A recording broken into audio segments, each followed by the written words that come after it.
Let's see. Let's try. Let's try to find the rest of my deck first. One of you. Got you, got you.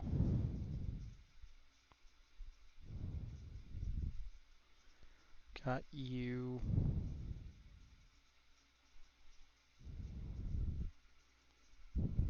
Maybe I don't want you.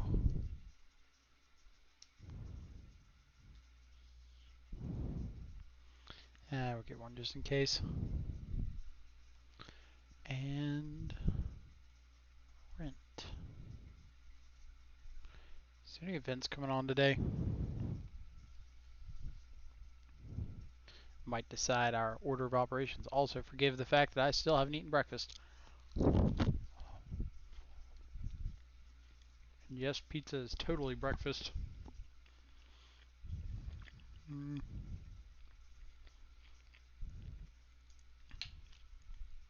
Preliminary, but it doesn't start till tomorrow.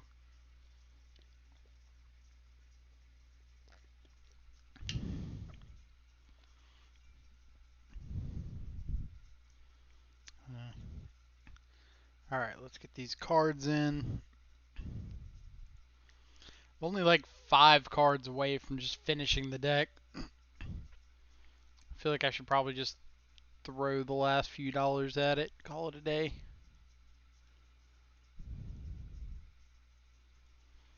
Or I guess if I really wanted to finish it, I could just like sell some other cards.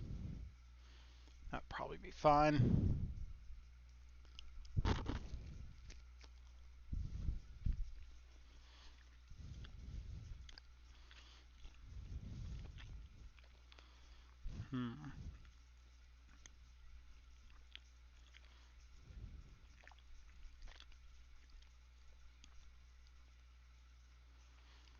So let's throw one of you in the board. So we cut a Blood Chiefs. Replace the second Spell Bomb with Ashiok. Maybe I only want one Ashiok.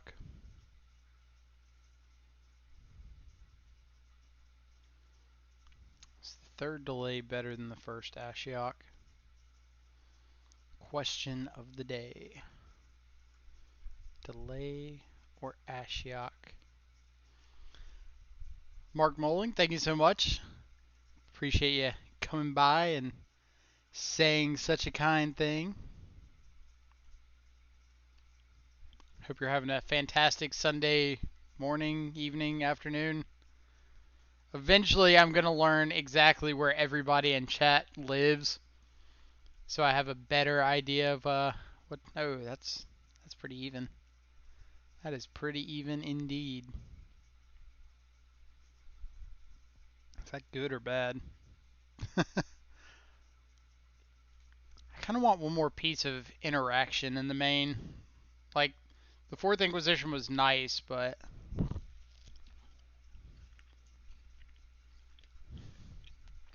what?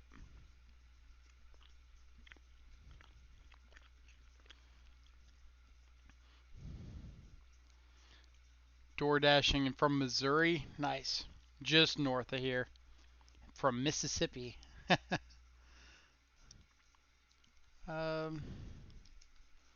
add the Cling to Dust back in the main. I think it's been solid. Let's see, Wiltron, happy birthday, Control. I ran a couple leagues with Tasigur. He's never felt like a Nombos. People seem to argue. I think you're onto something. Nice, I'm glad he's working out for you. Yeah, like, I think people were arguing that he wouldn't interact profitably with, like, Tasigur. Yeah, we could do Drown. I wanted to try main deck Spell Bomb, kind of over the Cling to Dust. But if we're trying the Spell Bomb anyway, I do love me some Drown in the lock. But yeah, like people are arguing that Tasigur's Delve would get in the way of Tarmogoyf and Traverse, but I was usually finding that I had extra copies of things that I could delve away or I could delve in a way that I got to keep what I wanted for Tasigur, as well as get rid of enough stuff to get him online, plus keep like Goy for Traverse the same size or ability to search. So I really don't think he's as big of a variance factor as people want to believe.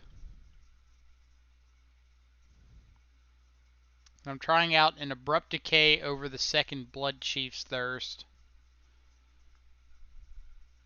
I was playing, or in our leagues yesterday, I was finding there were some spots that, or I guess it was the league I played last night, that I had to kick Blood Chief's Thirst a lot for like 3 CMC problematic permanents, and the Abrupt Decay would have been kind of nice. So, let's just jump into the first league. Hydrated Will. If you can redeem Eat a Slice of Pizza too, that would be...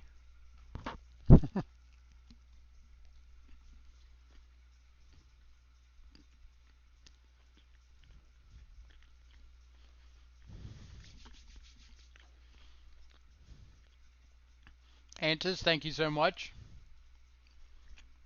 Appreciate you taking the time to come say such a nice thing.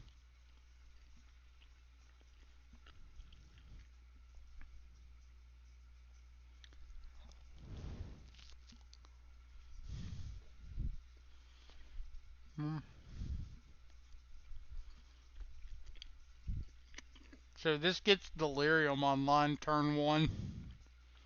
That's kind of cool.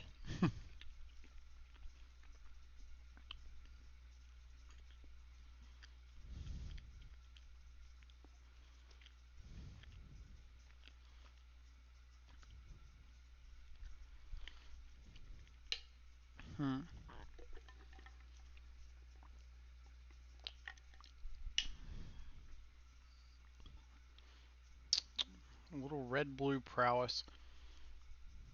Well, I don't really want Stormwing Entity coming down on turn 2.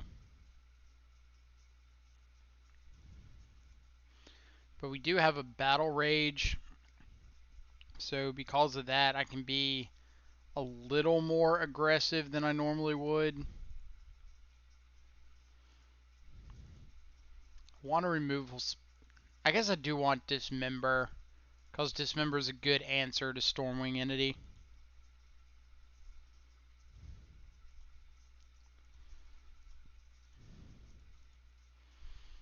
And like if I'm getting rid of Stormwing Entity... Oh, no Stormwing. Alright. Like if I'm turning on Delirium on turn 1 anyway, and I can get a Shadow at will, I might as well kind of prepare for post-Shadow life.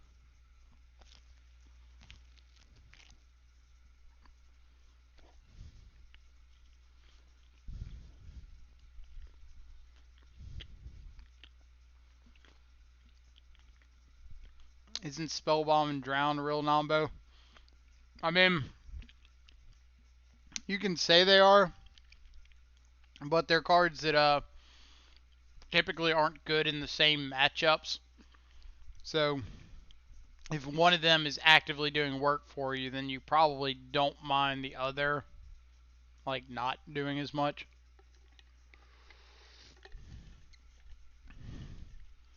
Alright, so I'd really like to find a second land. It's not technically a second land.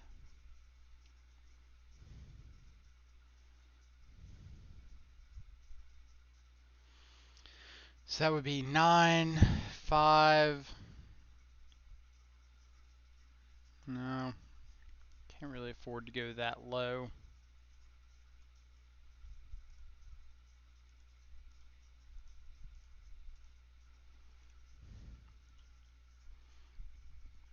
Like this is still putting me dead to double burn spell.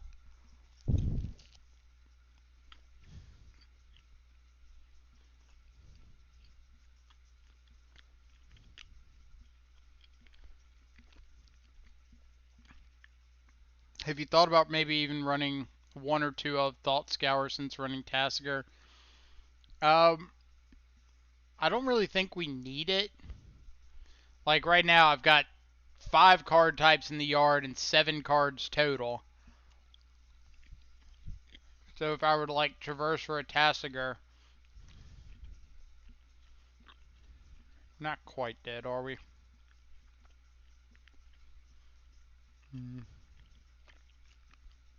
They can put us to 1 here.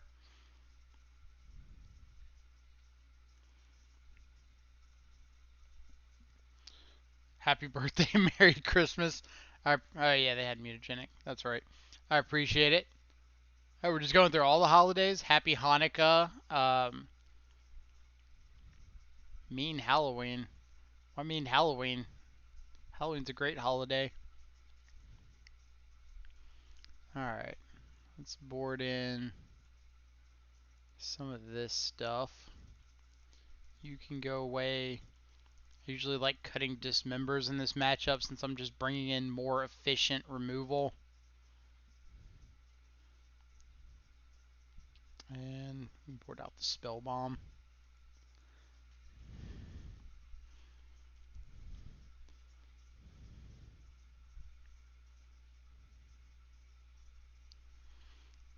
Merry Christmas to you too, JP. If that's what we're going with, that's what we're going with. It's Christmas. Oh.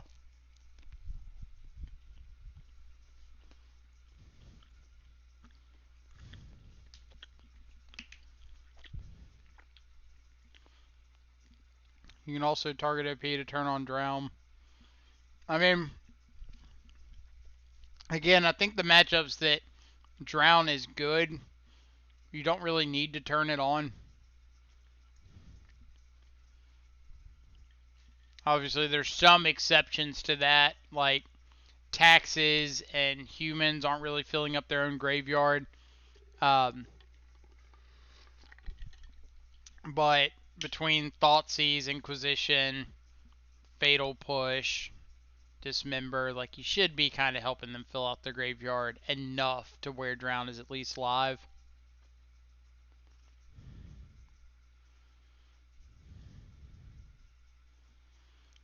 Yeah, it's a solid hand.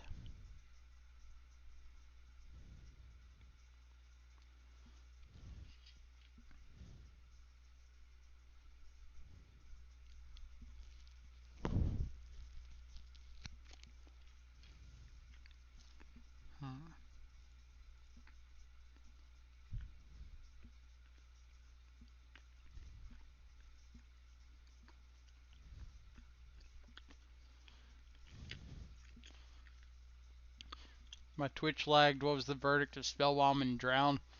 Uh, my argument is they're not the greatest in the same matchups. So typically when Drown is dead, Spellbomb is live. And when Spellbomb is dead, Drown is live.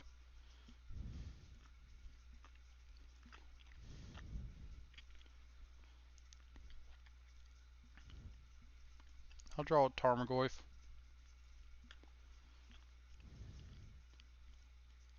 Ooh, a Tarmogoyf and a trophy. Let's see. So you mentioned the other day about who would like to see a sideboard guide. Would you be willing? I have a good idea anyway, but I'm curious. You mean like check out your sideboard guide? I'd be totally down for that.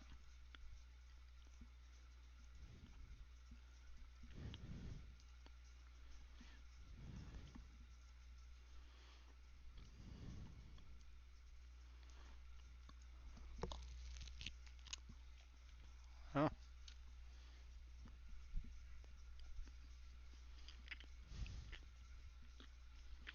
No blocks, opponent.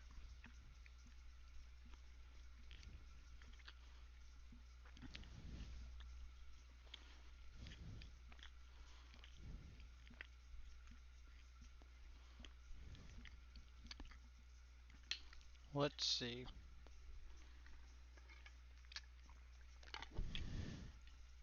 We want to get Soul Scar off the board. Are we just going for it now?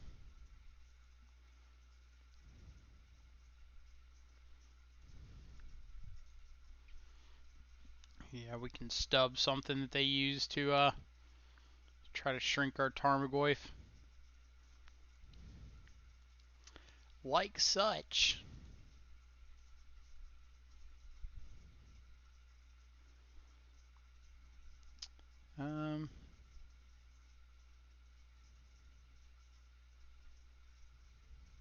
15 life.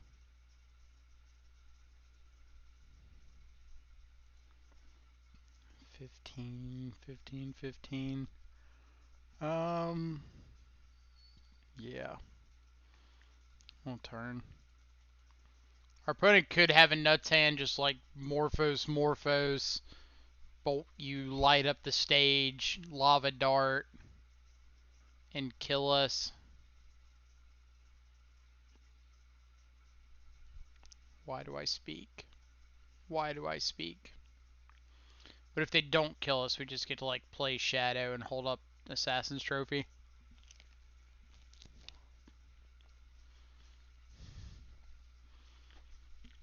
You meant would I be willing to write one? I might be willing to like help out with one.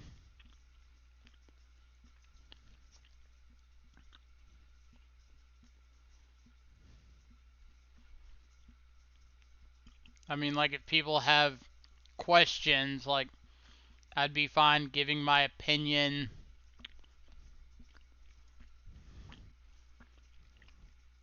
And like making adjustments. Maybe we could like put one together on stream one day. What about that?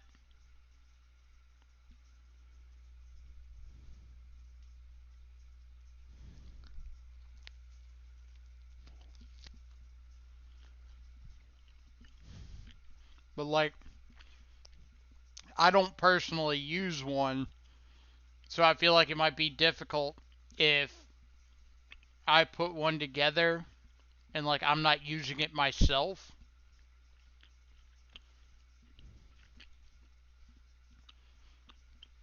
I feel like that would be confusing to people.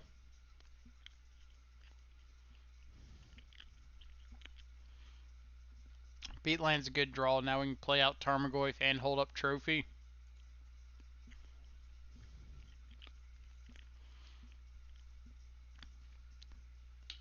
Gonna keep cracking with this Shadow. Because between the Shadow and the Tarmogoyf, like we are representing lethal next turn. And if they just kill my Shadow, like if they double block and play a bunch of ops or whatever, then I can always traverse afterwards because it would put creature into my yard.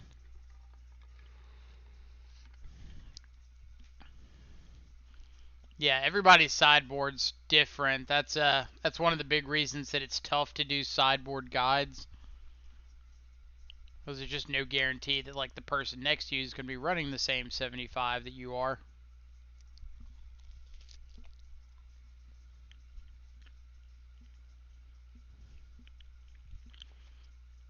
But if we could just get like general ideas, like let me see if I can find it. There's a really good example.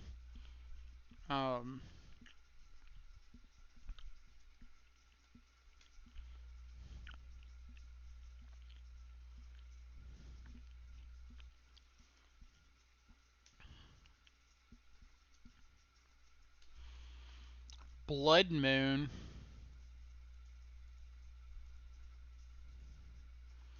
Well, I don't really want to be dead to a Blood Moon.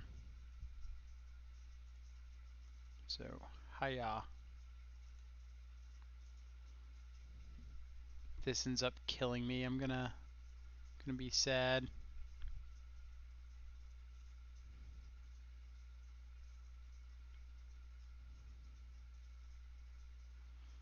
But there's a guy that did a post on Reddit that was like, oh, I played 1,000 games with humans or something nuts, and these were my findings. And he just posted like everything that he had discovered about playing modern humans, including like win percentages, uh, all this super useful information. And in his like sideboarding tips, he gave general suggestions on sideboarding. So I could traverse for like a land. Traverse for a fetch land to make Shadow represent lethal on its own. Our opponent's got a Bedlam Reveler in a land, so Bedlam Reveler currently costs 5, which means they'd have to tap out for it. So if I swing with both, and they like block the Shadow, take the Goyf, we can traverse for another Shadow. They have to spend their entire turn playing Bedlam Reveler.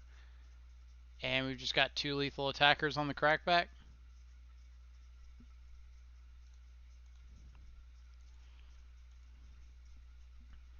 Let's see. We all have our own sideboards. We know what to bring in, but what to take out is sometimes more difficult. That's fair. I think that is usually the trickiest part of sideboarding. Is just like I've got all of these things that I want to bring in. What's worse to take out or what's worth taking out? And that's certainly that might be a lot more useful to people actually. Is just like going down the list of what cards are good in each matchup and what cards are bad. So even if you're not running the exact same 75, you can still adjust. So yeah, opponent's pretty dead here.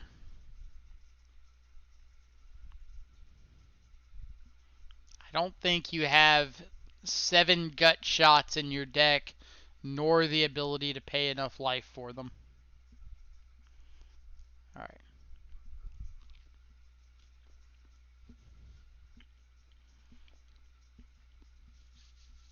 On to game number 3.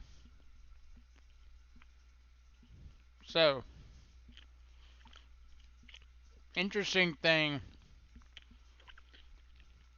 We have not seen any copies of Stormwing Entity in any of these games.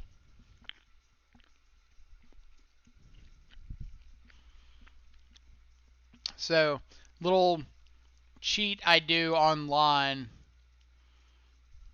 is in the case of something like Stormwing Entity, I'll go see what the price is occasionally. Because if it's just like a ridiculously expensive card and they're not showing it, then there's a chance they're not showing it for budget restrictions purposes. And so I'm more just curious than anything. 24-hour birthday stream? Absolutely not. Maybe 12. We'll see. Depends how this first league goes. No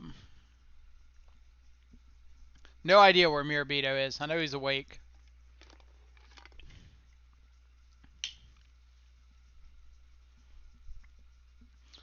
But so in this matchup, I used to board out what's his name, Luris pretty regularly because I could just make him my companion for free. But if I'm playing Tasigur, I can't do that. So one of those things I want to keep an eye on. Huh. I think this is the kind of hand if my opponent mulligans, I keep. If my opponent keeps, I mulligan. Because I don't think this hand beats like an average to good prowess 7, but I think the hand is fairly good if they go down. So they kept 7, so I'm going to ship it. This is a little bit better since we've got a redraw in here and some interaction, like removal interaction, which on the draw is extremely important.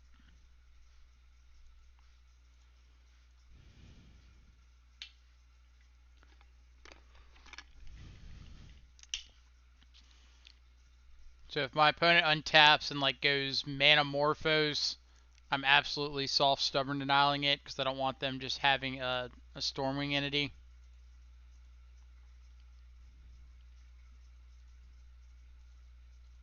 You can get this on your own time, not on my time. And I'm not going to crack this bauble yet because I've got things that I can do with my mana if I don't crack it. But since I have a fetch land, it's got a little more value to me uncracked. This guy Prophet, I wouldn't say that much. Just decent at predicting play patterns. Show me the Stormwing.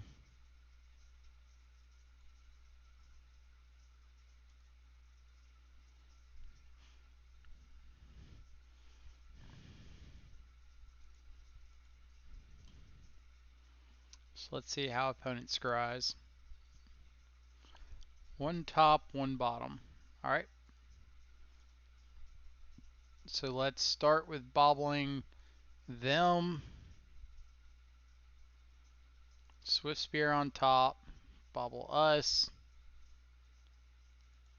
We see a Traverse. So we cannot turn on Traverse, which means I kind of want to just shuffle it away.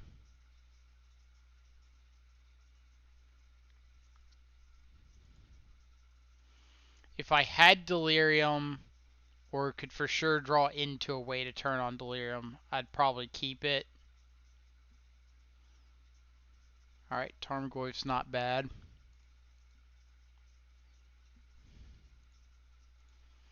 Bobble ourselves now. Another Tarmogoyf on top. So we can trophy the Stormwing, shuffle away the Swift Spear.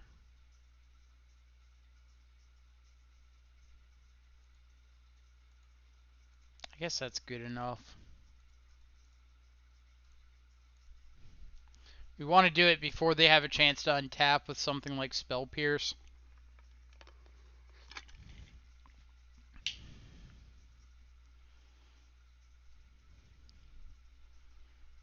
Now, if they just have, like, a second Stormwing in hand, we're probably in trouble. But if they don't, we just get to untap with double Tarmogoyf.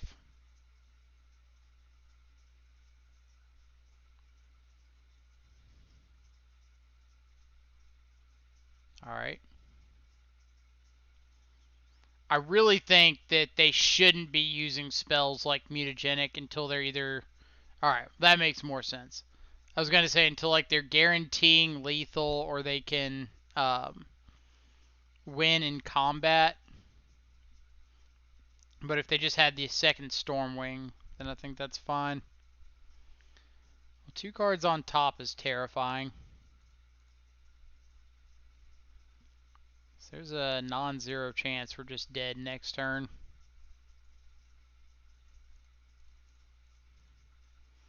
Could be like Manamorphose into something.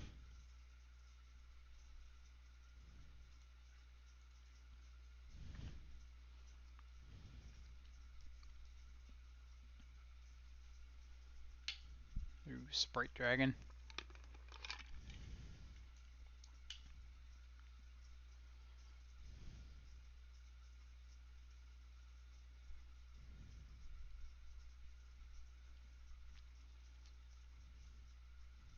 Alright.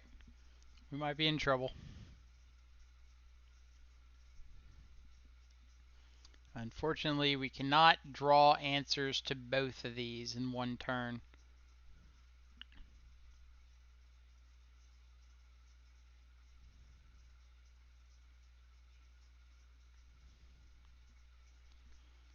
So perhaps we should have just played out one Goyf and held up Stub.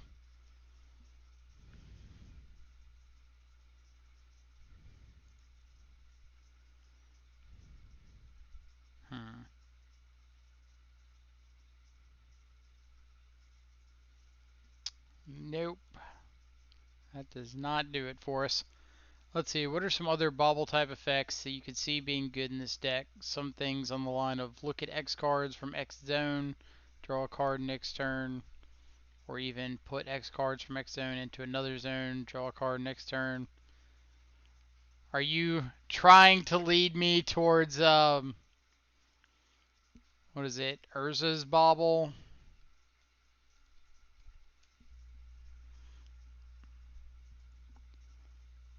Might not be Urza's Bauble.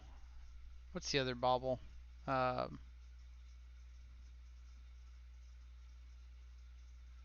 God. The one that deals with, like, lands, or basic lands.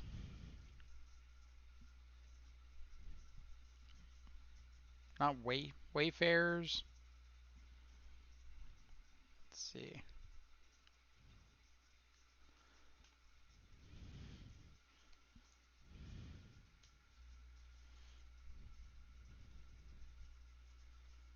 Yeah, Urza's one's not the one I'm thinking of.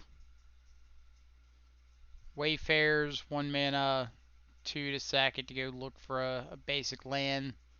Put it into play tapped.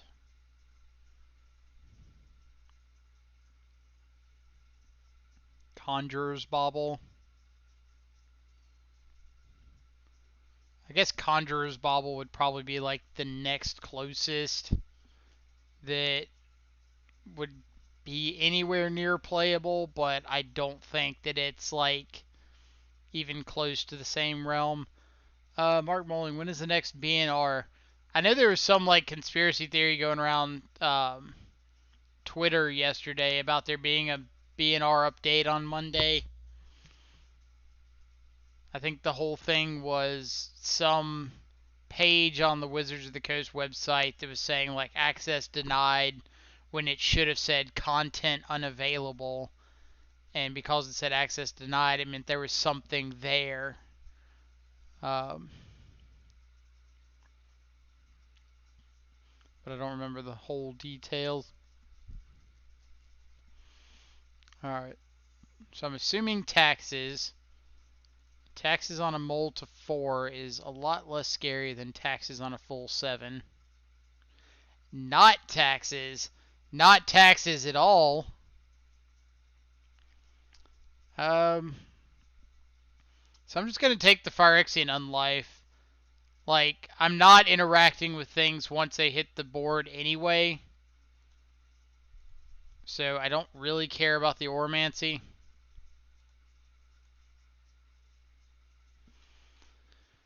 What does... Let's see, so... Urza's Bauble. 0 mana, sack it, choose a card at random from target player's hand and look at that card, draw a card at the beginning of the next turn. So yeah, that would probably be pretty cool.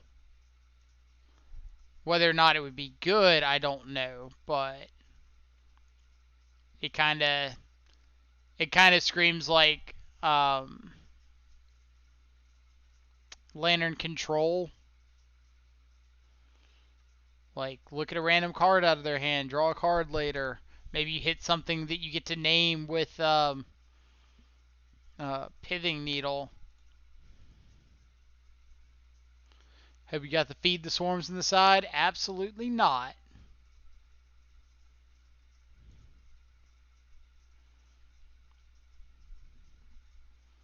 Alright. Are we getting... Are we getting Bauble or are we double dismembering our Tarmogoyf?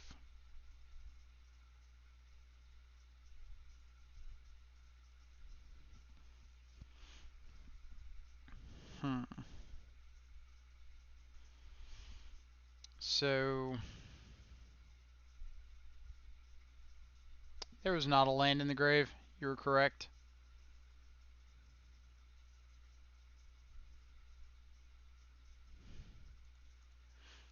I was busy thinking about what I wanted to do after. So we could dismember the Tarmogoyf twice, go down to 5, play out an 8/8 Shadow. Oh, that's rough.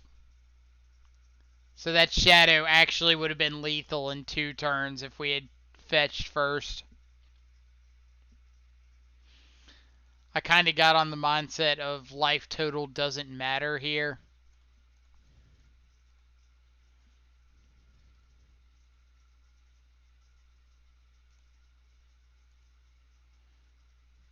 So it's like, oh, why do I need to fetch first if it doesn't actually matter? On the bright side, looks like opponent's getting a little flooded.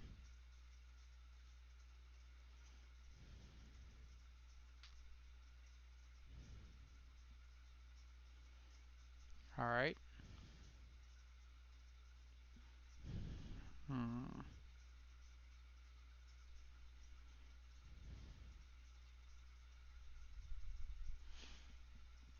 So let's start by bobbling.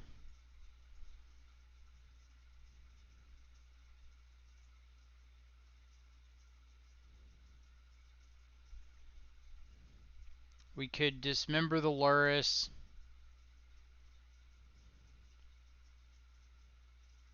Traverse for a shadow, play a shadow.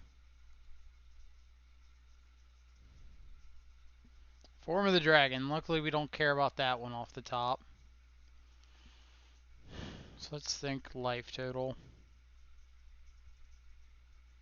If we hit them for 4 down to 13. Dismember Lurrus.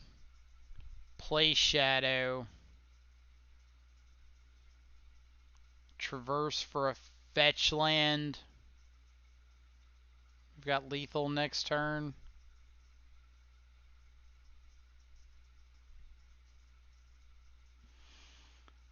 Doesn't really matter if we hit with Lurrus or not.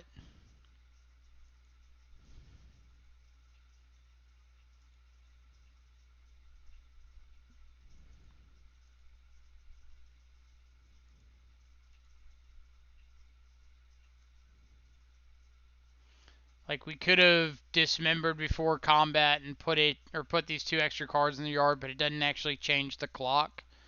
So that one's fine. The important thing is we have them dead next turn.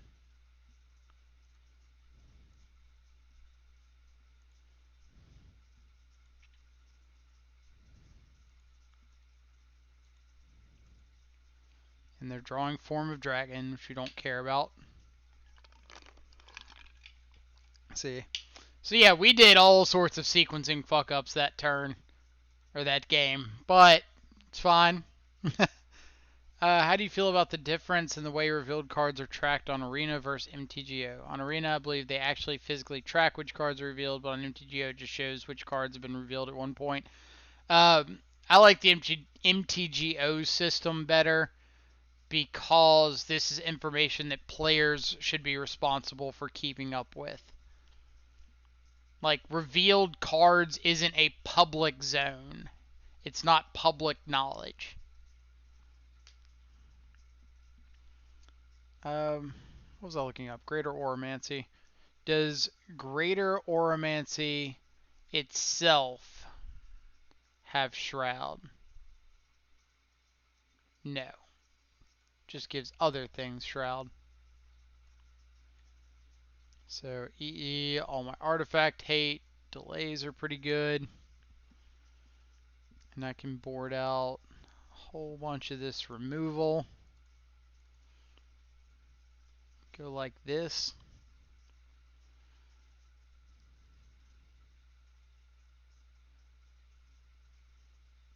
Ashiok might be worth it. What's the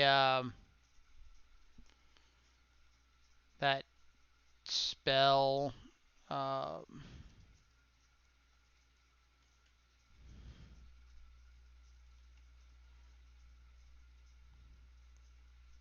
one that gets Form of Dragon, or can get Dovescape, Form of Dragon. The one with the funky ability where it's the only thing that you can play each turn. God, what's the name of that card?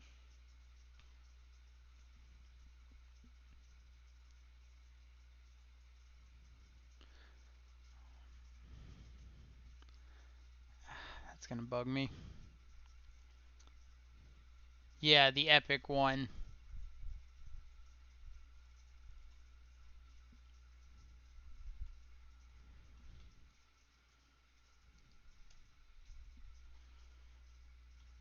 This is, come Come on. Enduring Ideal. Yeah, so it says search your library for an enchantment. So Ashiok can shut down Enduring Ideal. Boom. Let's see. On MTGO, you don't have to keep track of what all you have revealed. On Arena, you can draw a second copy of the revealed card, play it, and give more information, right? I mean, like, MTGO just says, okay, these cards were revealed. It's up to you to keep track of them after that, and I think that's good, because that's just how it plays out in paper.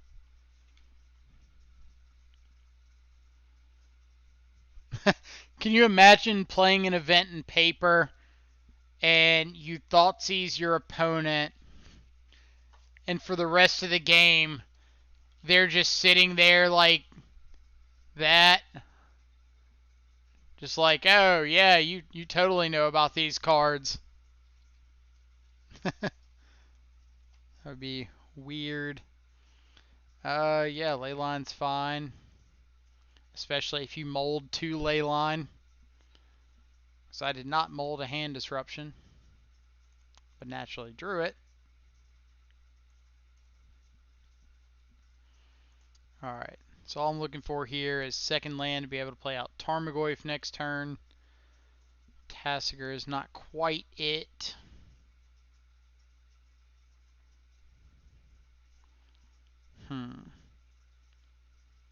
So I want to get Breeding Pool because any second land lets me both play Tarmogoyf and hold up Delay.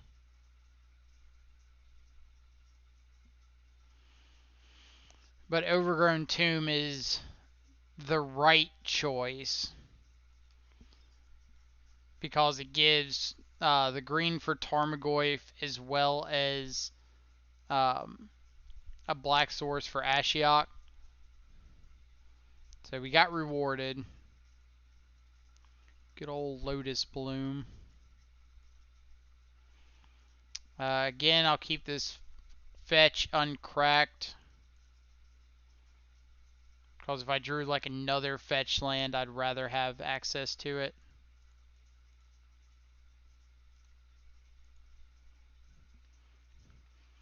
Let's see. Arena is not authentic. In paper, they don't sit there holding their hands or holding their cards. Yep. Fuck that. It's not on them to keep you informed. I can agree with that part. Like, it's up to the players to communicate and keep track of information like that.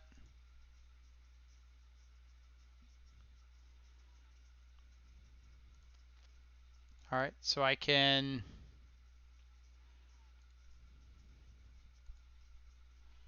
This has got 2 counters left on it. So I can hit my opponent with a Tarmogoyf. And I think from now on, I'm just going to hold up Delay. Eldritch Coffee, thank you so much for the Twitch Prime subscription. Hope you're having a fantastic Sunday afternoon. Appreciate you coming and hanging out with us and becoming a member of the Stubscribers.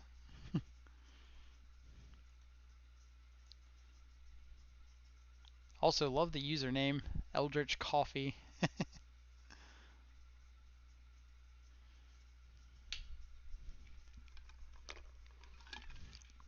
Alright, what do we got, opponent? Hardcast a Simian Spirit Guide. Oh, baby. We're at that point of the game.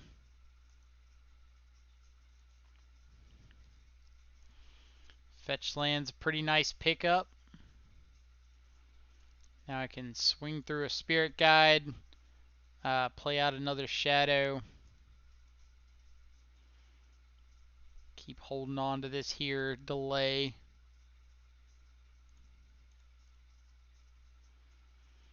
And then if my opponent doesn't do anything particularly impactful this turn, I can Thoughtseize myself on my turn, grow these shadows big enough to kill my opponent. I don't care about Lotus Bloom. I'd much rather delay the payoff. It's like if I delay the Lotus Bloom and they play something like Ghostly Prison, it could just stop me from killing them next turn.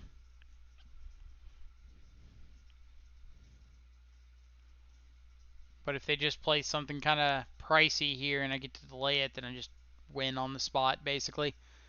Thank you so much for the birthday wishes as well. Very kind of you. Let's see, ran into an interesting situation here at work. I started a business contract with Planet Fitness, picked up a water massage bed interface from them, and got everything done. Only downside, now I've got to take a computer back there with clamps on it and test it upside down on the mount for the computer. That sounds horrendous. So, I believe we're going to say you can have this later, opponent. And by later, I mean never, because you're going to die.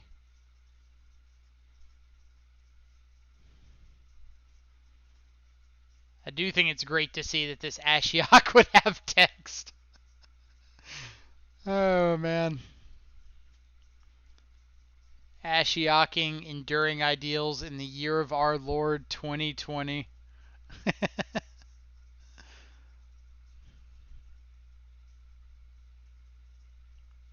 was going to say, opponent might be like cussing up a storm at me for that one. Alright. Let's just Thoughtseize ourselves. Show opponent the meaning of pain.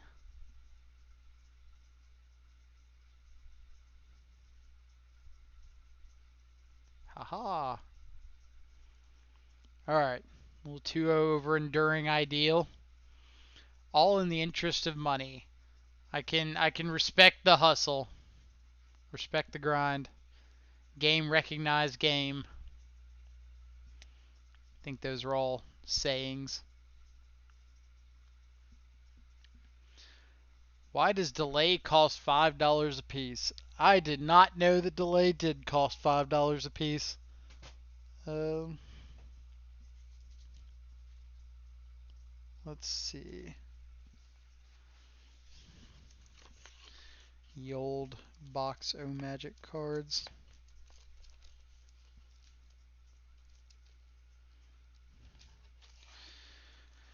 Oh, am I keeping this hand?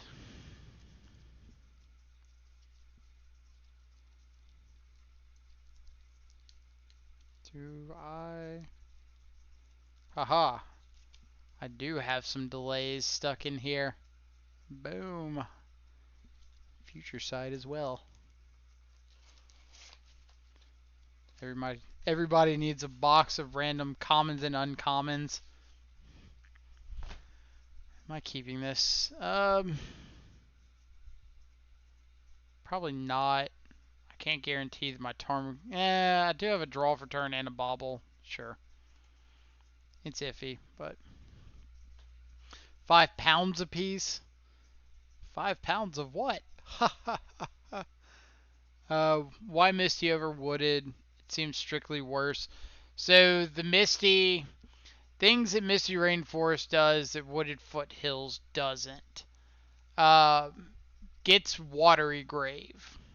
And Watery Grave is more important to the deck than like Blood Crypt is. So it was a green basic, or it gets a green basic, which is the key reason to have a fetch land, an extra fetch land that got green in the first place. And then you want to get your primary colors. So you want to be able to get Overgrown Tomb, Breeding Pool, and Watery Grave. And because Wooded Foothills can't get one of those three, it's a little bit worse. Non-foil French delay, $35 to $50. French foil delay is $200. $200. Ooh, a little black-white trade binder. So Smallpox. Bloodghast is a 100% indicator of smallpox. Remember that. But we're going to take a Liliana.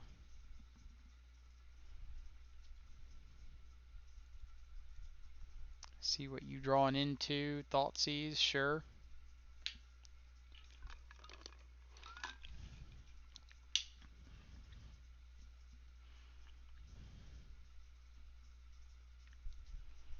You've got a Bloodghast.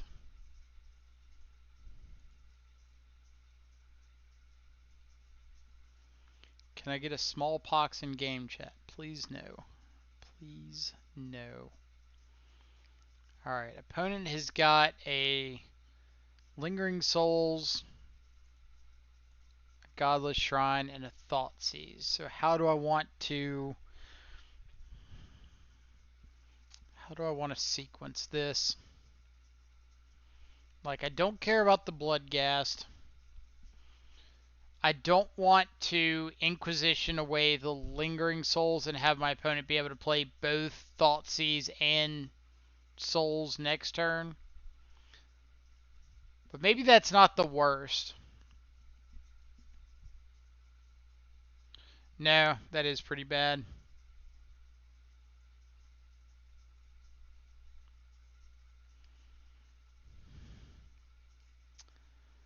So, am I just getting Inquisitioning away the Thoughtseize and then stubbing the front half of Lingering Souls?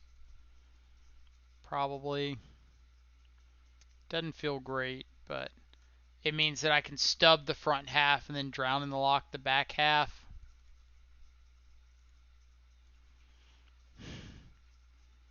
Like, I would rather keep my counter spells because being able to interact with their removal would be really nice.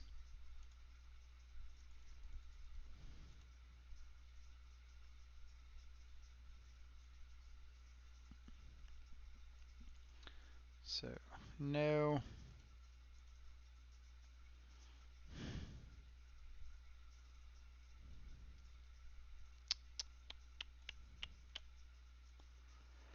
Alright.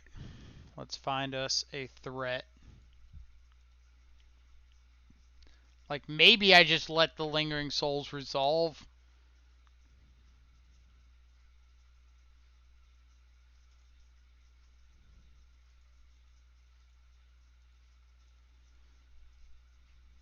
Not like this.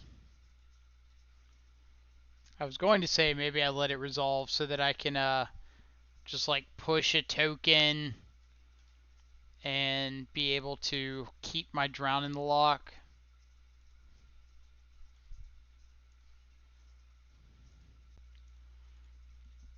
So taking that 2 so I can just fetch like a tapped Overgrown Tomb.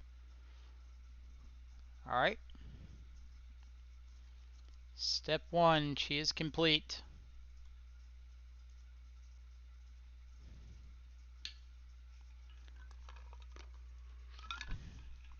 Please don't smallpox me, opponent.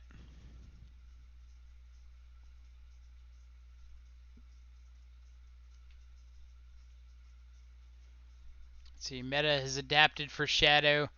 It's gotten kind of rough with some of these black-white decks getting more popular and just taxes in general. Alright. Not the worst. I think I'm just going to push one of these tokens. Like, I'm not getting much value elsewhere out of this push.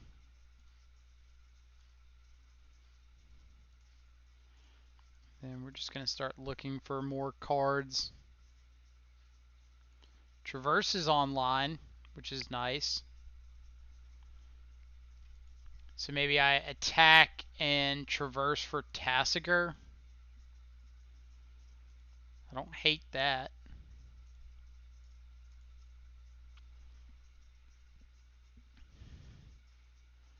Or I could traverse for Luris. Like, if I had another land, I would 100% traverse for Luris. Maybe I just traverse forward anyway. And, like, hope my opponent doesn't have Inquisition, Thoughtseize, Liliana here, something like that.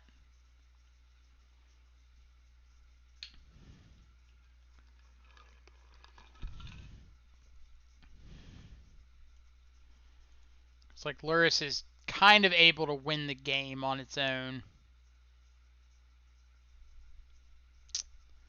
Yep. Okay. Okay. Lurrus kind of would have been able to win the game on its own. I swear I played this person before and they were playing Black Green Infect. That's why I recognize the name. How do you go from Black Green Infect to White Black Smallpox? Who hurt you?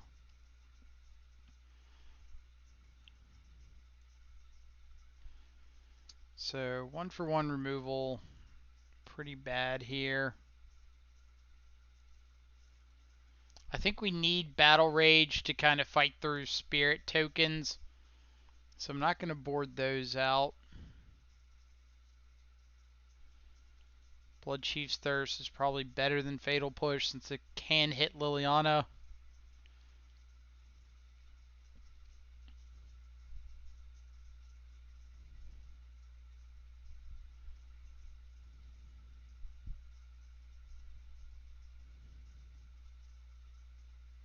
Yeah, let's just go like this.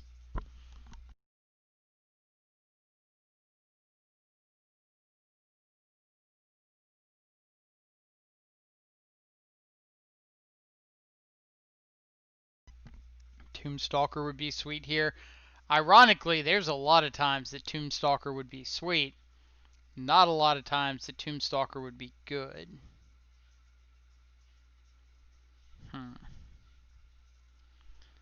It's not great, but I don't really want to mulligan against the major hand disruption removal deck. At the very least, I can, like, traverse for a basic.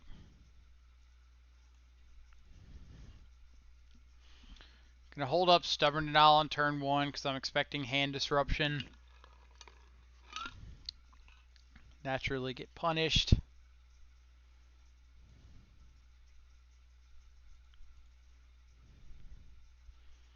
So let's get a breeding pool. Traverse for a basic swamp. And then we can Thoughtseize.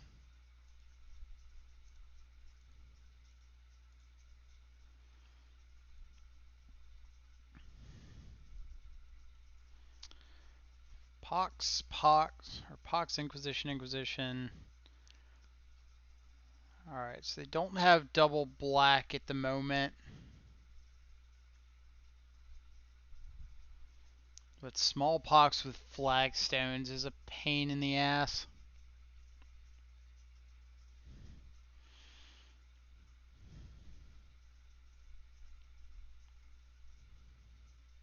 Do I have to just take... I think I do have to just take a Smallpox.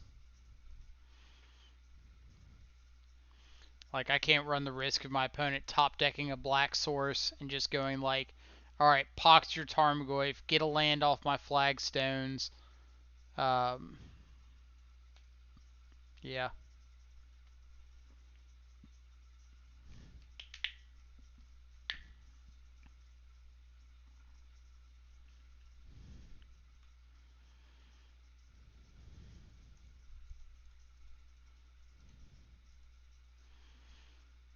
Alright, what you got?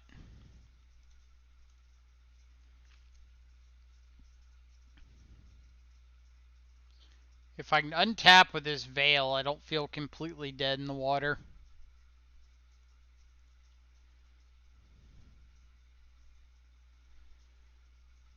Ashiok or Lingering Souls? Sure.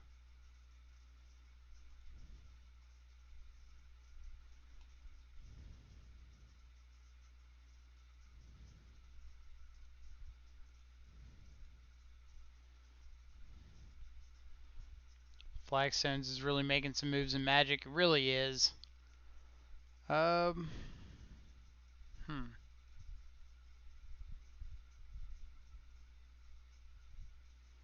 I could take Souls and try to stub the Gideon if they hit a fourth land. But they know that I have Stubborn Denial, so they're less likely to play into it.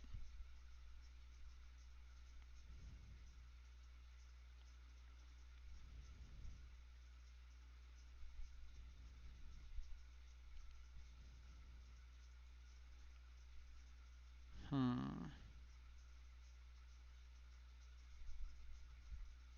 I could take Souls, play Spellbomb, and hope that they don't draw the land.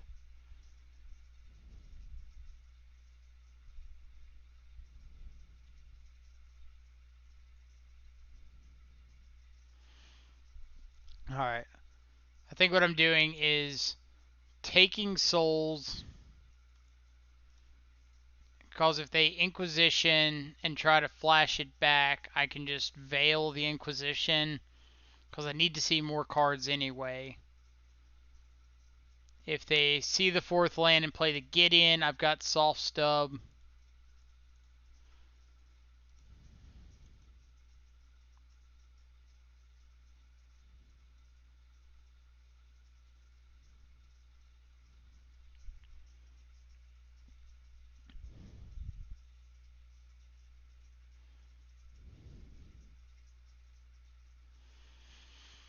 Alright.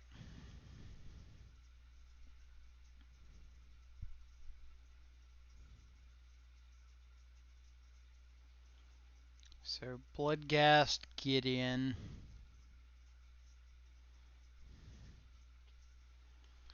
What are the odds my opponent rattles off another land off the top?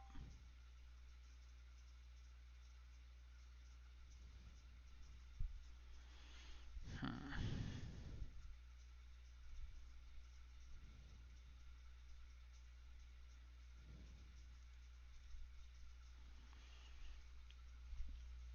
Alright.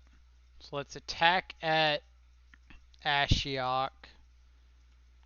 Because if my opponent doesn't block, I can just crack Spellbomb if I want to. Yeah. So this puts sorcery, instant, artifact, planeswalker in the yard. So now this Stubborn Denial is just a hard counter.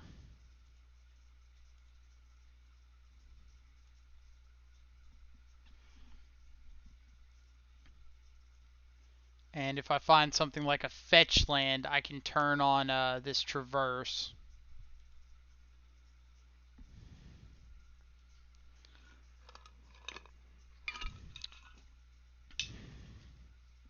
But yeah, Flagstones really is like all over the place at the moment.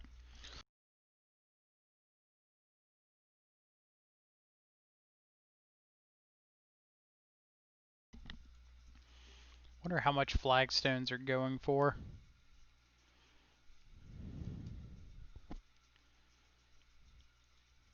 Flagstones of Trocair.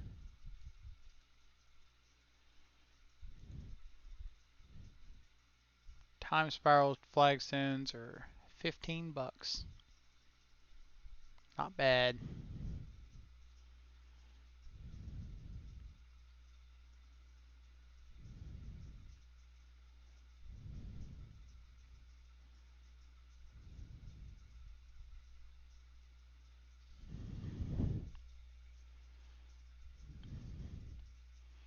Alright, so what would be best draw? Probably a fetch land. So we could like fetch up a Blood Crypt, traverse for a shadow, attack for 5. They get to play the Gideon, but then we just have like a big shadow.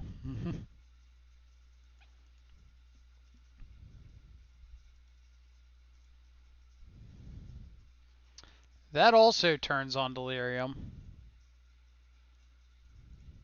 interesting. Slightly less interesting.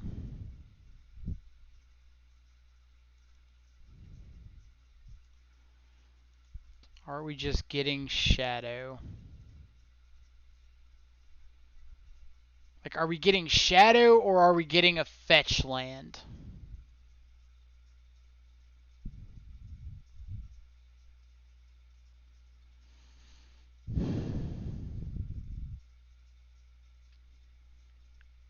We have to get Shadow, right? Or I guess we could traverse for Tasigur. That might actually be better. I like that.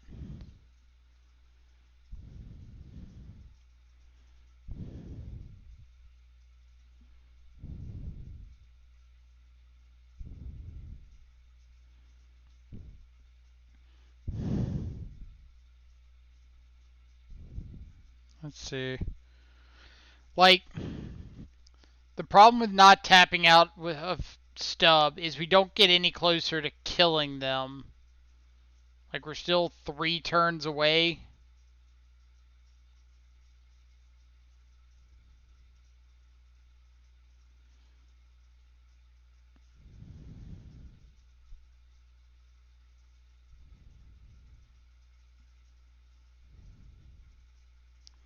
I just don't know if the Battle Rage is better.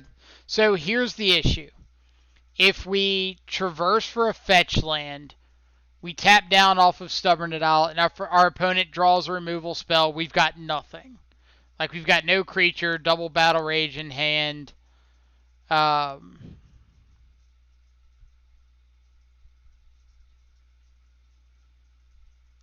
just, like, nothing going on. If we traverse for a Tasigur, we have a second creature if they do draw a removal spell. Are we factoring in this Shambling Vents too? Because if we play, if we traverse for a fetch land, play it, our opponent gets to hit us back for 6. No, we can't do that. Because if we traverse for fetch land, play it out, pass, if our opponent activates Shambling Vents, they hit us for 6 down to 5, gain 2 life, go to 15, pass back. We're not presenting lethal there, and they're presenting lethal on the crackback.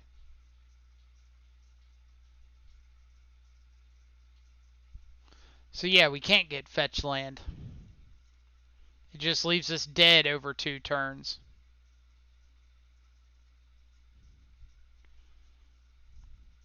But like, Goyf isn't lethal right now.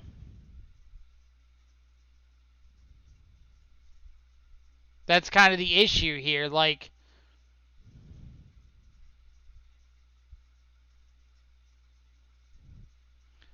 we don't have to get a Shadow because Tasigur is better at the moment. Like, Shadow can't block Shambling Vents, but Tasigur roadblocks these things and just puts another 4 power body on the board.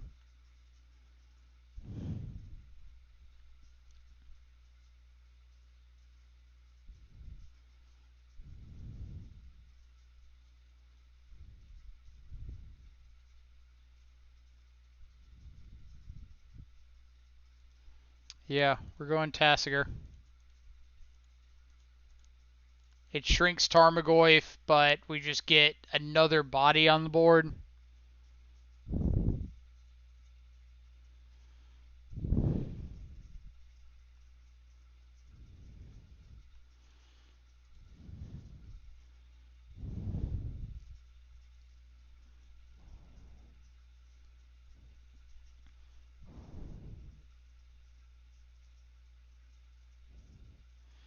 Well, Goyf isn't bad because we have spells to refill our graveyard.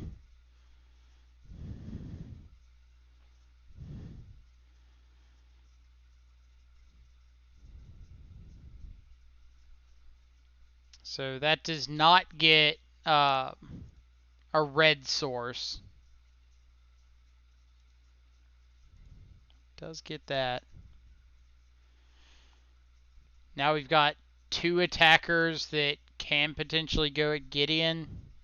Does this become a 4-4 or a 5-5? 5-5. So then, so if they block 1-1, they've got 5, 6, 7, 8, 9, 10, 11 on the crackback. So can't do that.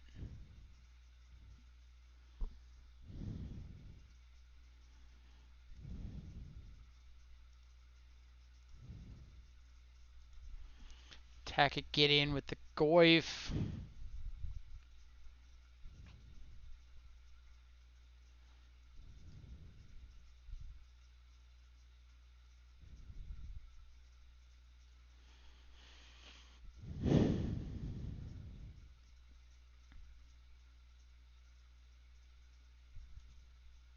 That's surprising. I figured they would have thrown a Souls in front of it.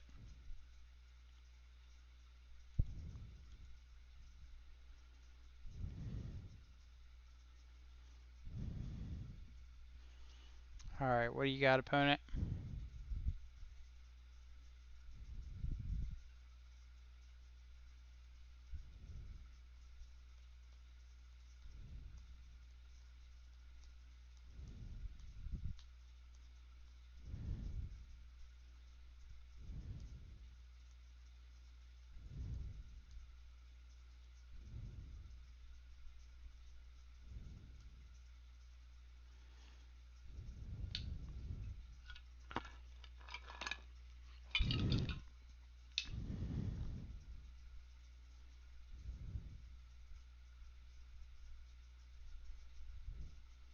They. Alright. I was going to say, they knew about Stubborn Denial.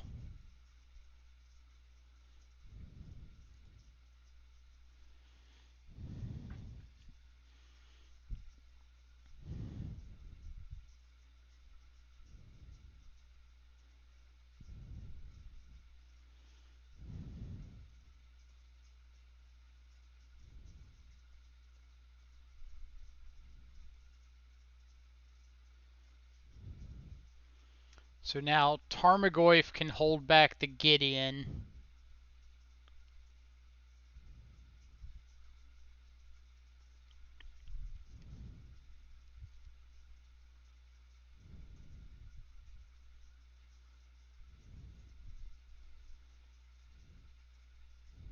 Opponent's in the big tank.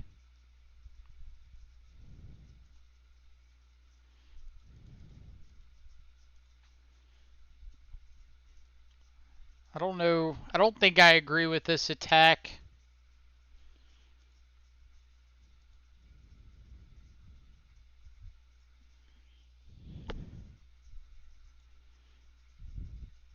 Alright, so let's attack at Gideon.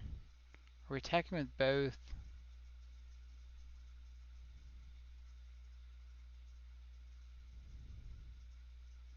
So if we attack with just the Tarmogoyf, they block with a Spirit. We play out the second Tarmogoyf. If we attack with both, they don't really have a reason to block Tasigur. Yes, I think I'm just attacking with one.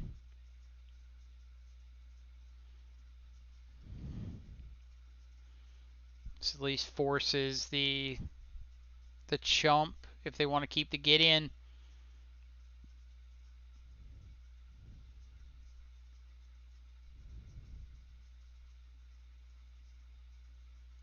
Alright.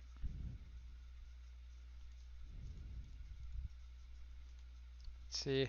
I admire how precisely you think through every decision you make. Your line was a lot better, I have to admit. I mean, I don't know if the line was better or not, but I think if we had gotten, it was either pass with Stubborn Denial or get the fetch land.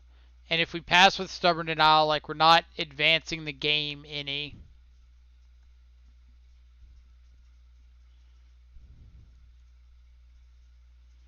So we'll discard a Battle Rage. And sack what? Tasigur. So we just have 2 lethal attackers at Gideon next turn.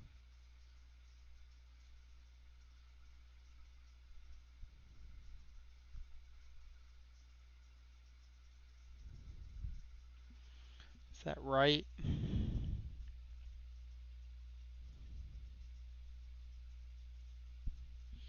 Well, I assume our opponent's going to make a knight here.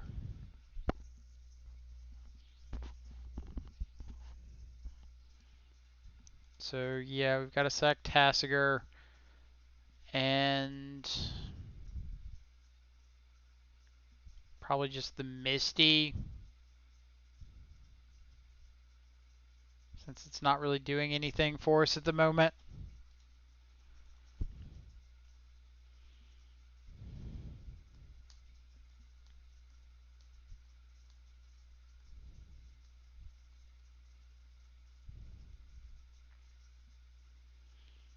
Like, this is usually just a really rough matchup.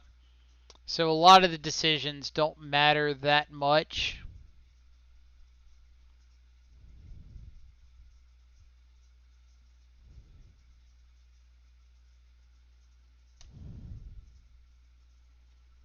Random ant on the keyboard. Huh. Go away, buddy.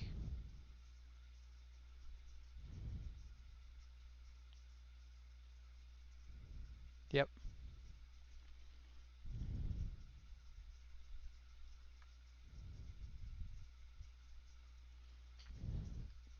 So, what would our best draw be?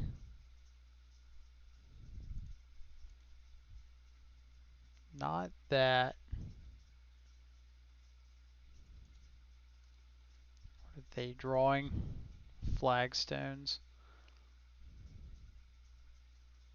On the bright side, we're only missing tribal to get this up to an 8-9.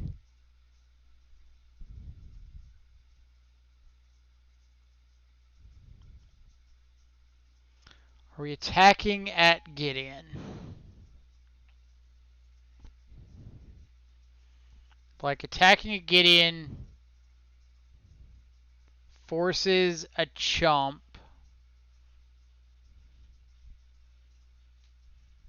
Or no, attacking Gideon doesn't force a chump.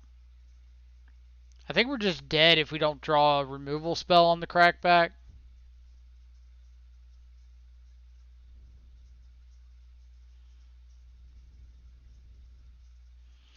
I think attacking and holding back 2 Tarmogoysters is the exact same outcome. If we attack and they let the damage through, they have lethal on the crackback. Between Shambling Vent, the Spirit, the Bloodghast, and the Knight. If we don't attack, they get to keep the Gideon. They have lethal on the crackback.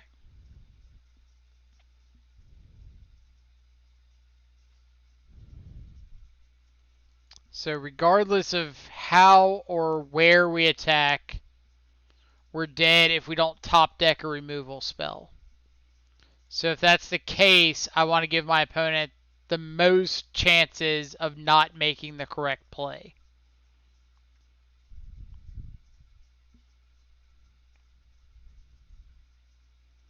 Something like letting this go through, and then we top deck a removal spell.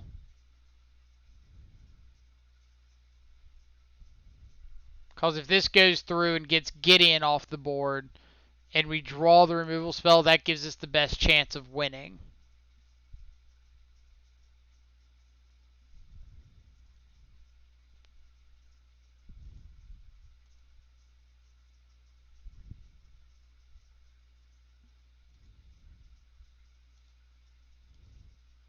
Well, not a removal spell.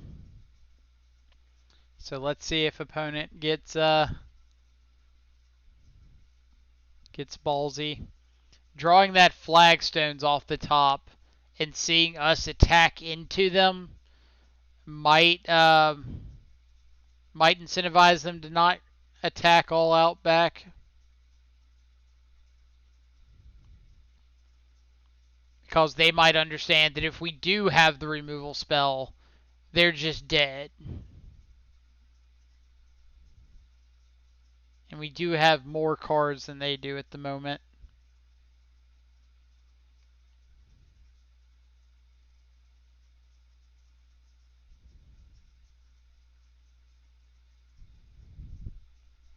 Opponent trying to activate Shambling Vents.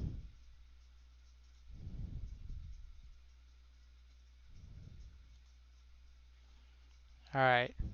They see the line.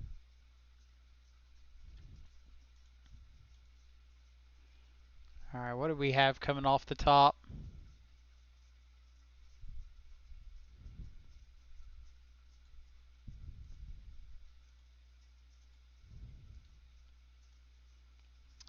Wasn't terrible. God, Shadow will ever be in the fear of Lingering Souls Smallpox decks.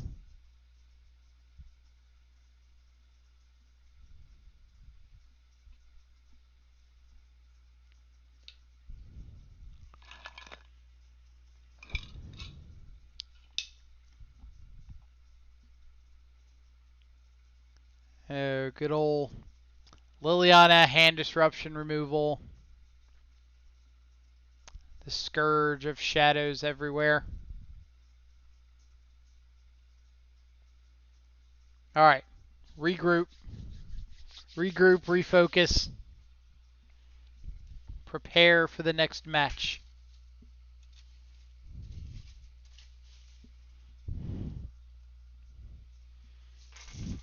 This is kind of like one of those matchups that people play a ton of online, but never actually want to see their opponent's face when they're suffering, so they don't play it in paper as much. Let's see. This is pretty bad. This is not much better.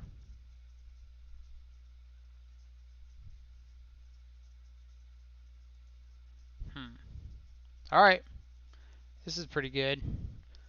So let's ship a Watery Grave and what? Probably just the second fetch land. Since we can traverse for the land if we need to.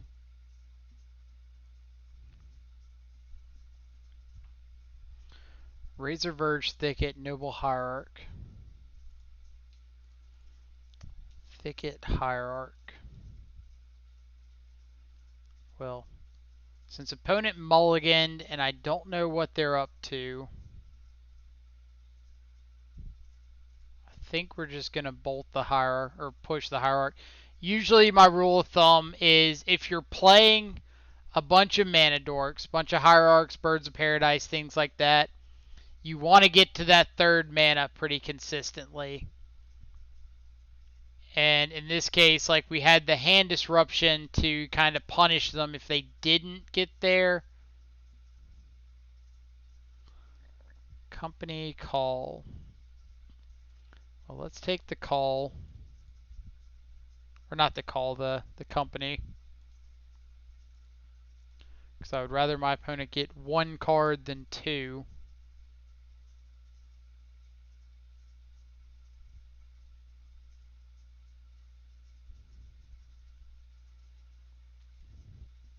Let's see. Antis, can you try my list? Yesterday you sent it. Yeah, we got the list saved. I talked to Steven last night, and I think we're going to start narrowing down donations or suggested lists to like a single day. Because we got a lot of people suggesting a lot of options. And if we don't get on top of narrowing it down, like we're going to get overrun pretty quickly. So I think we're going to pick a day like Wednesday, Thursday, something like that, and do donations and suggested deck lists. Did they top deck the Druid? They did. Alright. Nice. So let's traverse for a fetch land. Make this the shadow a little thicker.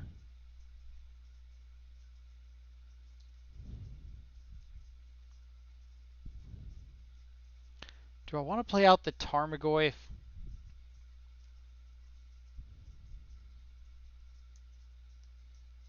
Like, if I play out Tarmogoyf, I give my opponent one draw step to hit something that just, like, kills us. So, probably better to just push, because I know my luck.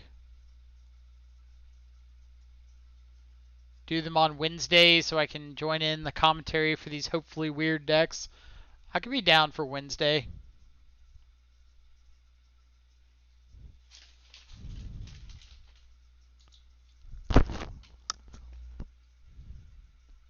Yep.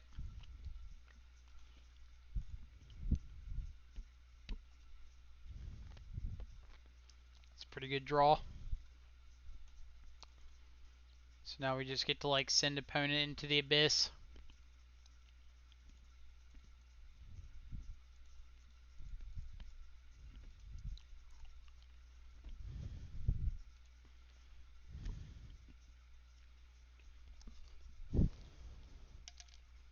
So if they don't draw something pretty impactful, they've got a double chump block from now on.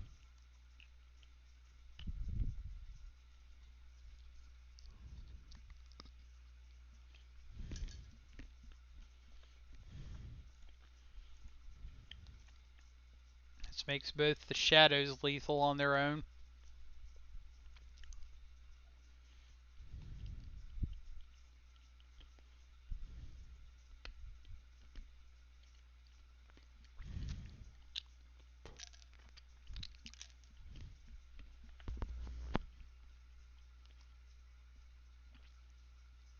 Like, they can just top deck a Heliod and kill us.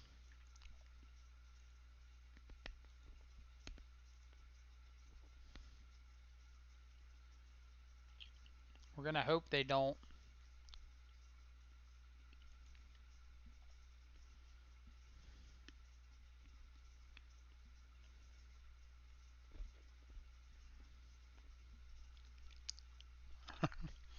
Big bucks, no whammies.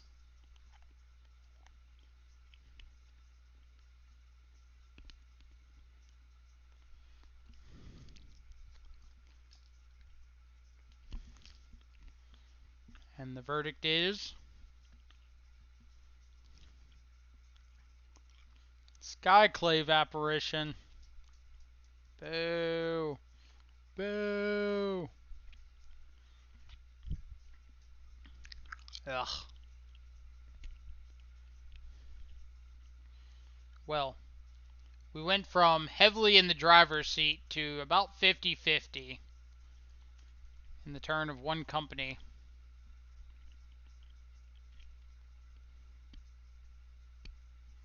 What a top deck indeed.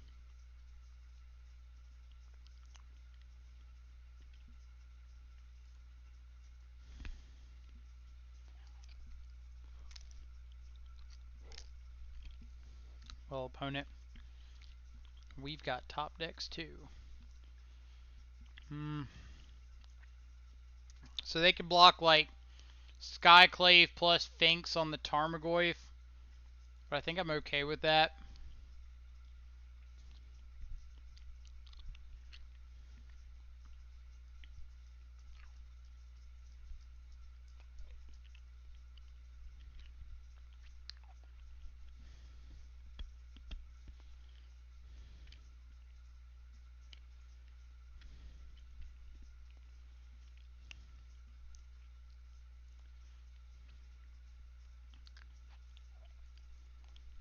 Alright. Alright.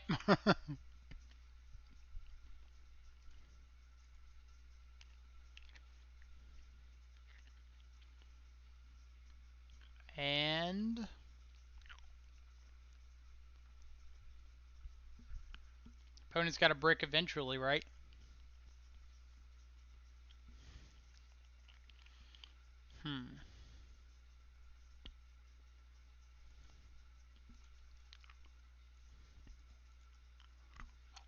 Surely they didn't draw another company.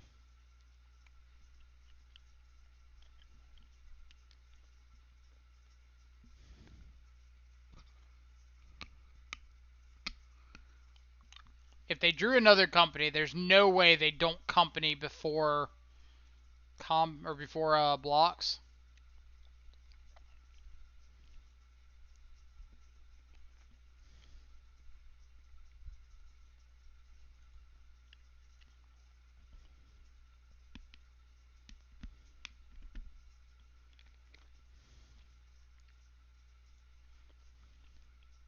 That's right. You give me my 1/1 back. All right.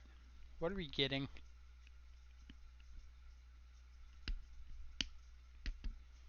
Are we just getting another shadow?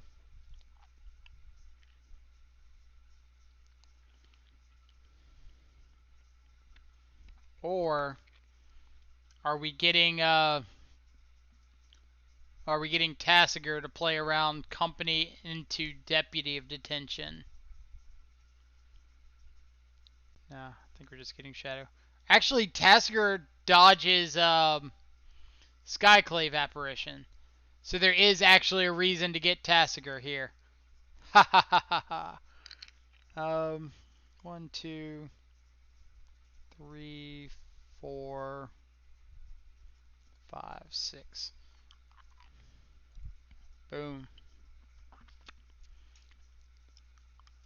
Where is Shriek Maw? Shriek Maw is in my my trade binder.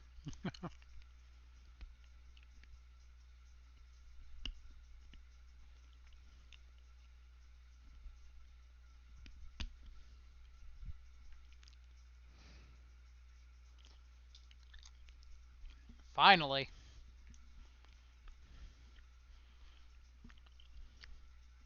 Opponent tried to get their way out of it.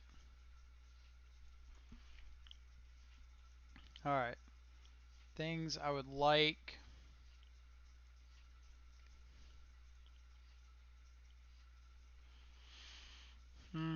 E's not the worst, but it's not great.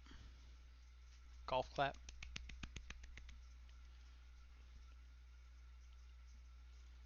Usually okay. Trimming some stubs in this matchup.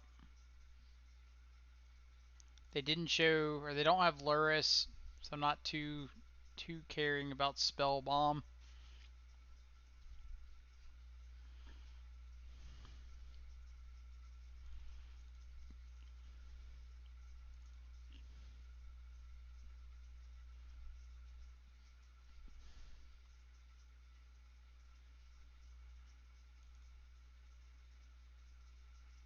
Like, Ashiok just stops Eladamri's call. That's probably not enough.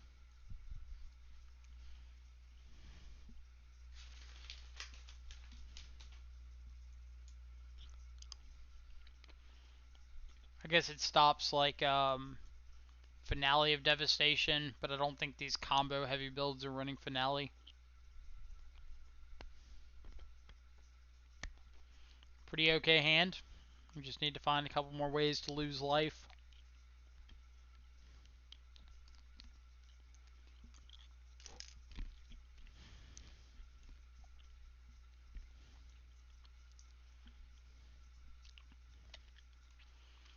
Green Source, pass. Clearly not representing Veil of Summer. Oh, nope, never mind. Okay. Hey.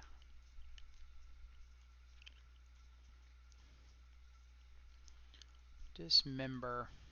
Pretty okay drawing that.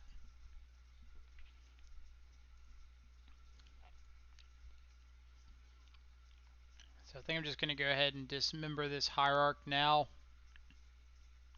Since we have the Fatal Push, I've got interaction for their next play as well.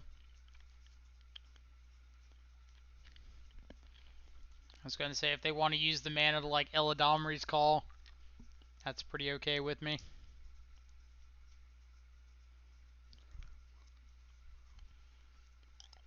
Seeing a Torpor orb actually drawn makes me sad. Makes me happy. Ha! Huh. That's unfortunate. Punished for not inquisitioning first.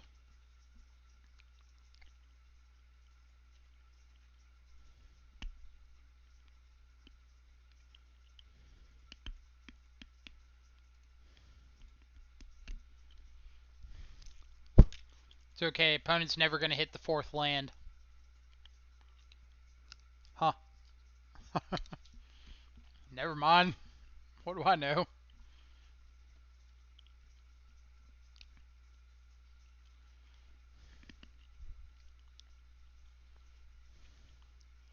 That's right, opponent. Fetch and shock your life away.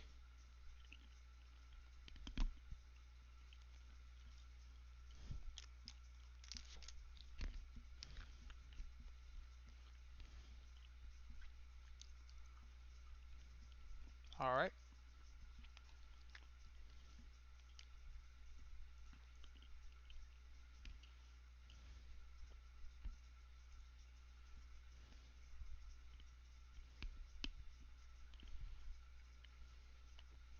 Horizon Canopy.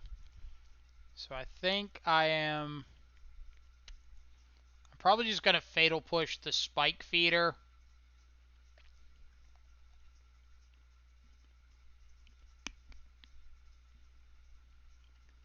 Because I usually prefer getting the actual combo pieces off of the board.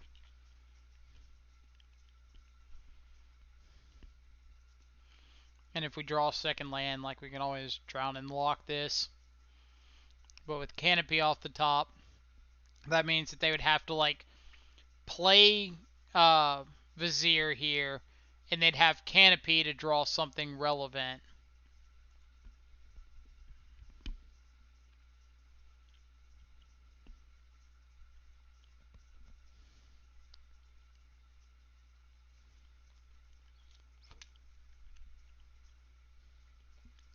Jeez.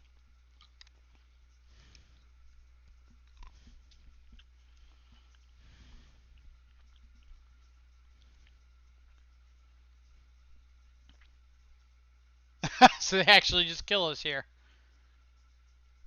What a hit. What a hit. You know what would have stopped that? Torpor orb.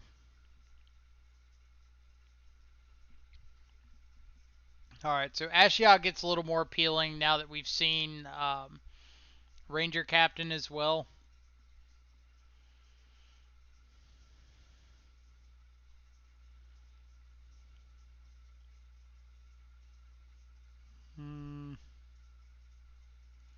Probably shave on a Traverse if I'm expecting something like Scavenging Ooze. Should have drawn a second land earlier. Well, you know, I gave it my best shot, and the universe just wasn't having it.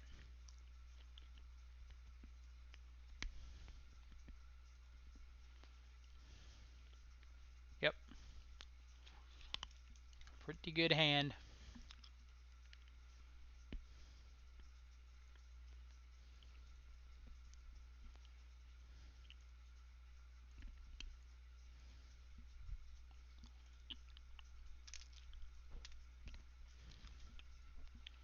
Camball.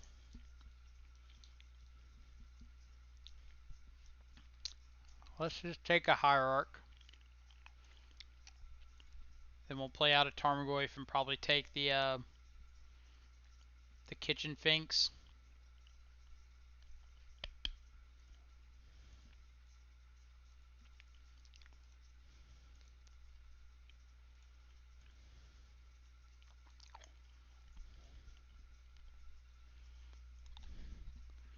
Who knows the flavor text on Tarmogoyf?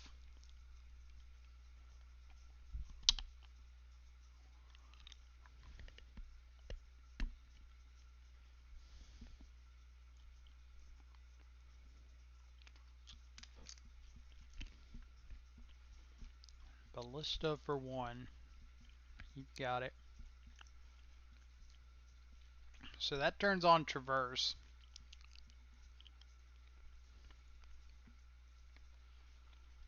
Also means that our opponent has not seen... They did draw another land. Alright. So let's take Finks.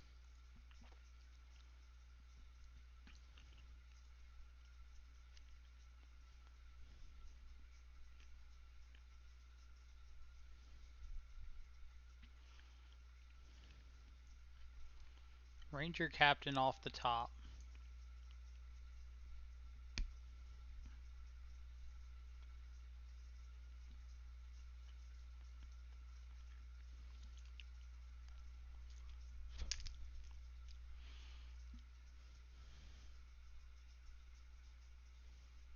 What doesn't grow dies. What does... So close. If you like old designs that used to be OP but now just fair, this is the card for you. How did you know? So I could get like a shadow off of this. I kind of just want to get a land and like play out Tasigur.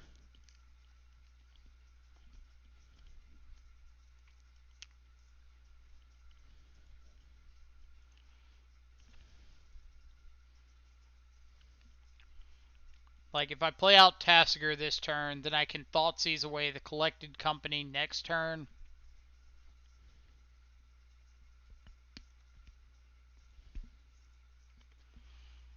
So let's see.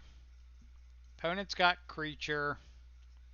So I can get rid of Wraith, land, sorcery, sorcery. And I'm going to put a Thoughtseize into the yard next turn.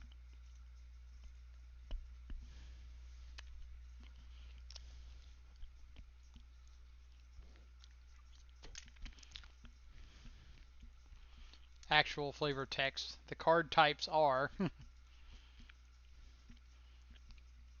the card types are creature, instant, sorcery, land, enchantment, planeswalker, tribal, artifact.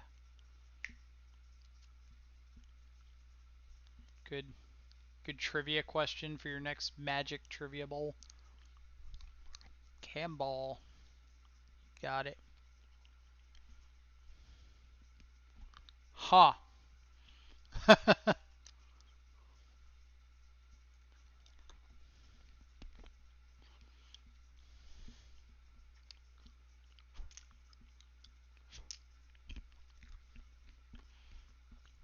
So, are we just playing this naming like human? No. Human soldier, human advisor, vampire wizard.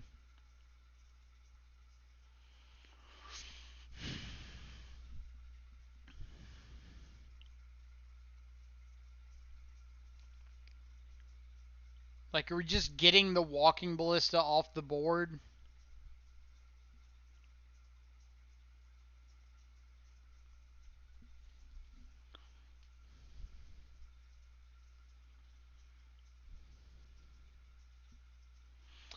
Or we can play the Plague Engineer, see if they sack the ballista in response, and if they do, we name human. If they don't, we might name construct. If they do not,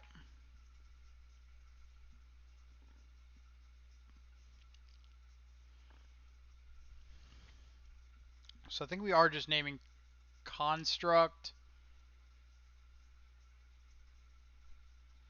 Are we?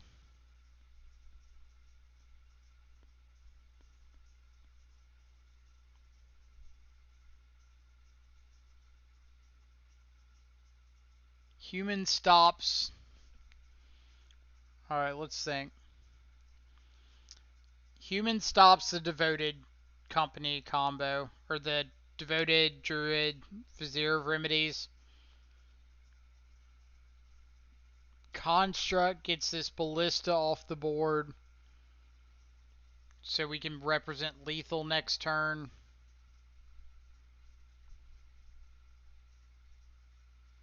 Human... Yeah, human kills Vizier and Noble.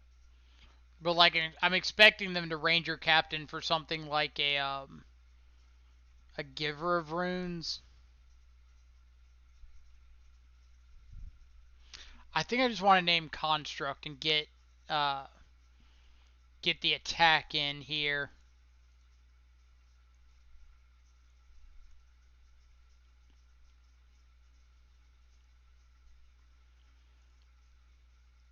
Now the question is, am I thought seizing?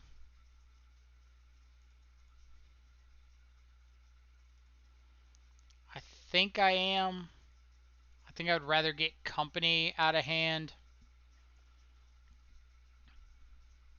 Or do I want to just take the Ranger Captain? The Ranger Captain's like the guaranteed play.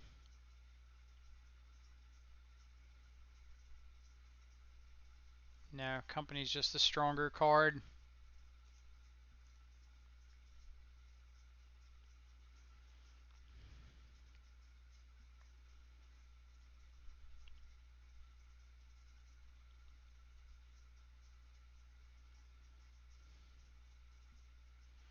So yeah, like now they can't Ranger Captain for like a Giver of Runes and play it. They could Ranger Captain for... Huh. Did not see that coming.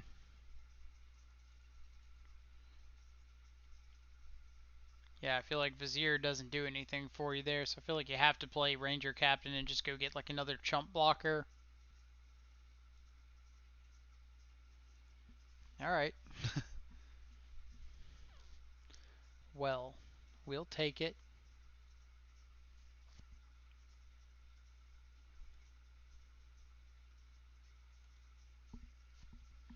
We will take it. Marissa Margatroyd. Alright, we need to find a threat, but we're stopping just about everything our opponent's doing until we do.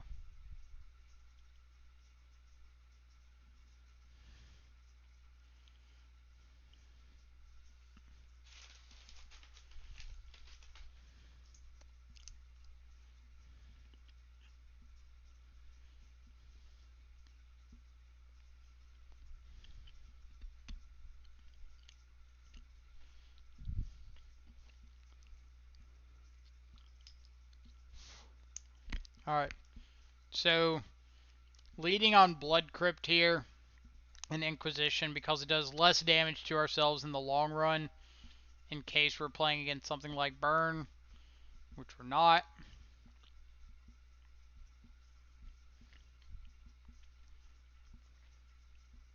So let's just take Thoughtseize.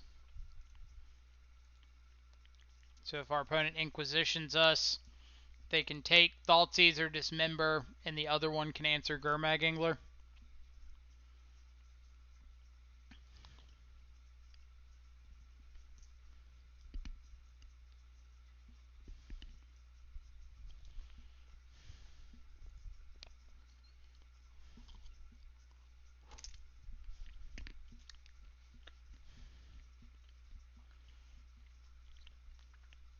We'll see if opponent... Alright, well they do now, but I was going to say let's see if they recognize that this is a Shadow Mirror. What I mean by that is, in a mirror like this, you probably don't want to just recklessly cycle Street Wraith.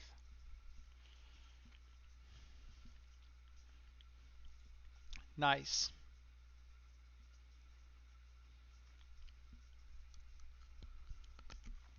Double knife.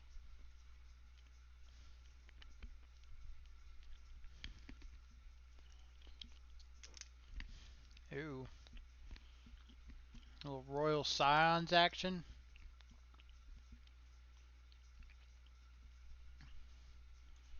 Let's just take that. Like, I want to take the Gurmag Angler, but I'd rather take the thing that I can't really beat with this hand.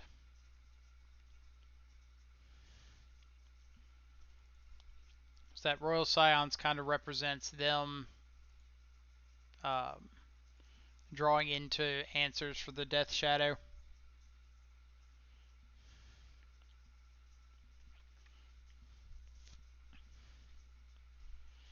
So best series of events would be opponent playing second land, hard casting Gurmag, tapping out. We get to dismember the Gurmag, untap, draw a fetch land that gets us a blue source. Fetch, shock, play Shadow.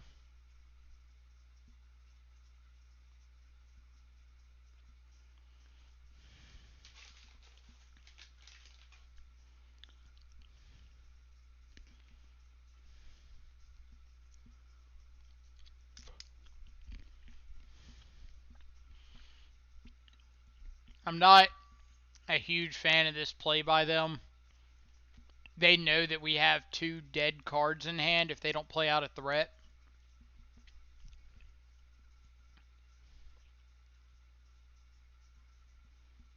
Like our Stub's not doing anything, Dismember's not doing anything. They don't know about this last card. And Gurmag Angler's like the best threat in the matchup by a mile. So I think they could have afforded to wait a turn or two.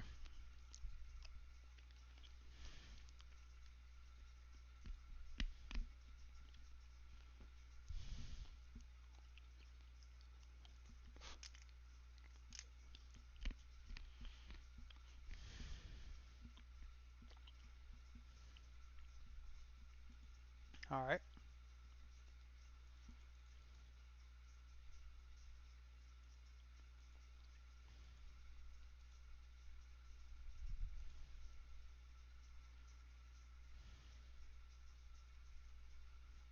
So there's our blue source.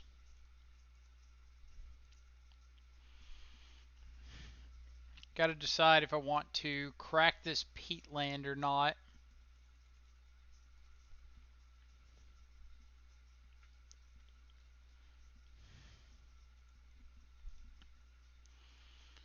I think the answer is going to be yes.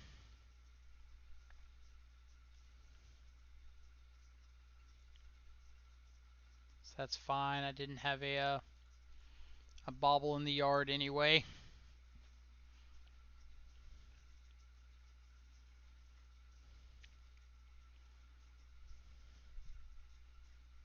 Stubborn, Dismember, Gurmag. That's a pretty good set of cards. So I think we'll take this Stubborn Denial.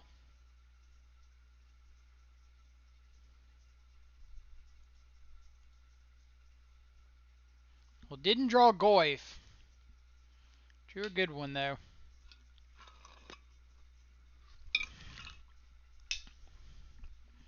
So they can play out this Gurmag here.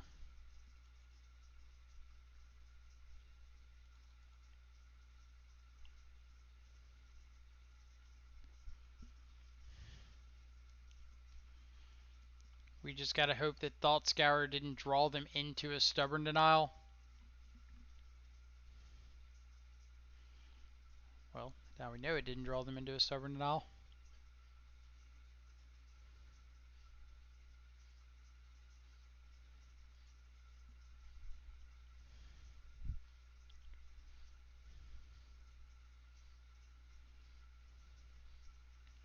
So now we're pretty safe to dismember this Gurmag into turn.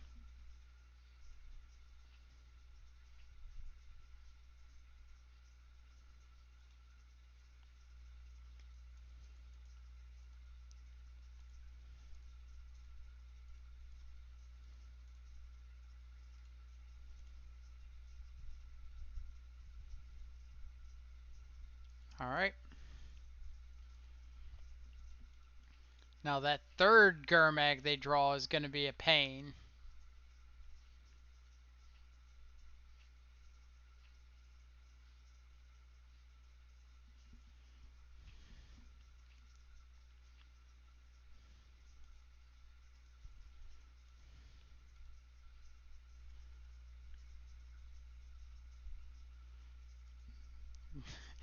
Go ahead.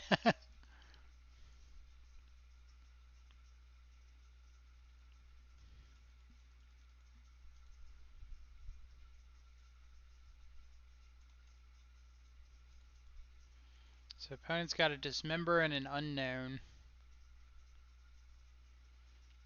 It's a pretty good draw for us. So now we just don't care about Dismember.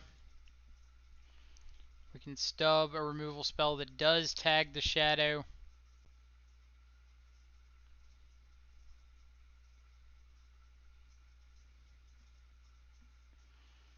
If they start by dismembering the Shadow, I'm probably going to stub the Dismember. The reason being is if they have like a single main deck Lightning Bolt or another Dismember, then I wouldn't be able to hard stub the second one. So by stubbing the Dismember, you keep yourself from dying to just like random second Dismember.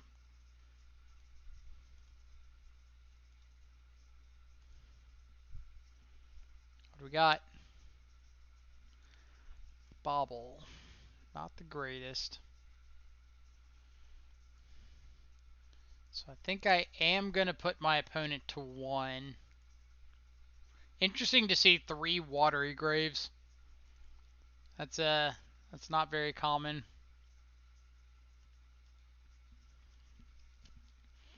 But like the difference between 1 and 0 is pretty negligible here. So they are drawing a Fatal Push.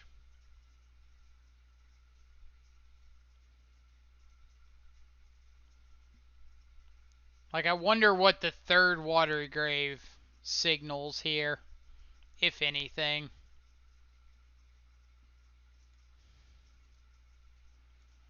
They're the last 5-0. Nice.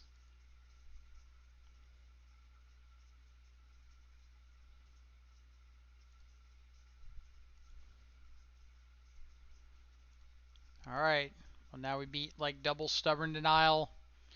We know Fatal Push Dismember, so their last cards would have to be like another Fatal Push.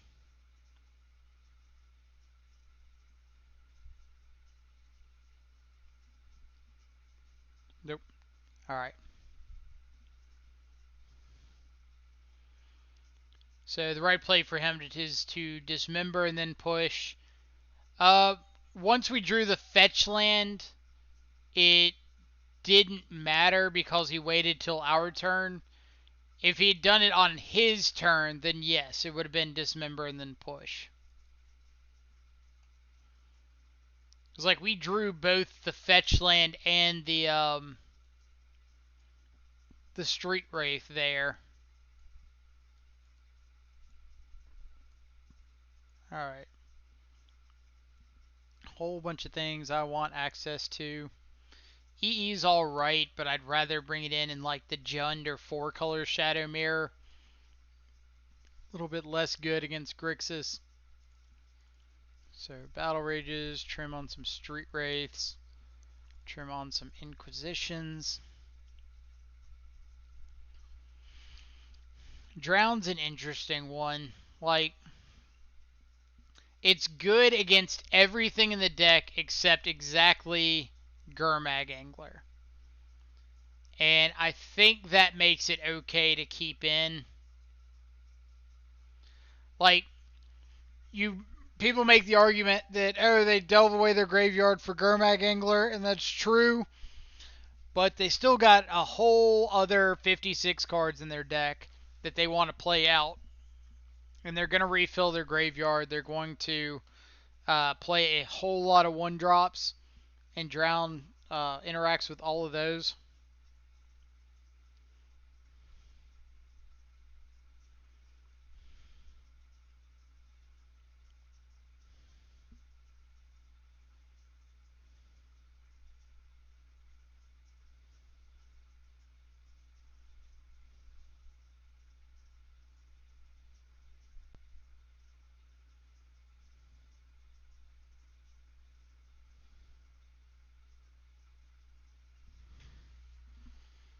Alright, what do we got? Also get to see if opponent wants to take the play or the draw.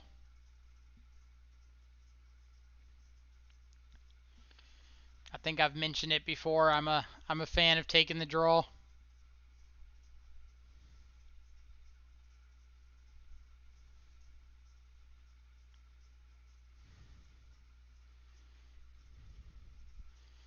I think I take the play against the Rakdos Shadow list because they've got so many one drops that you kind of want to be on par mana wise. Oh, this hand's not great.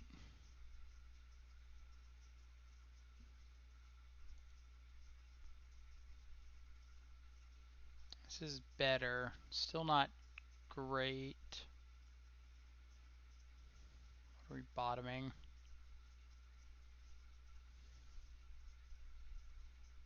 Probably the Veil, since we can't cast it right now.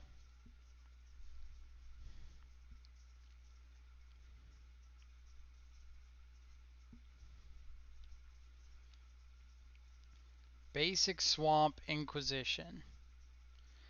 Not the typical shadow start you expect to see.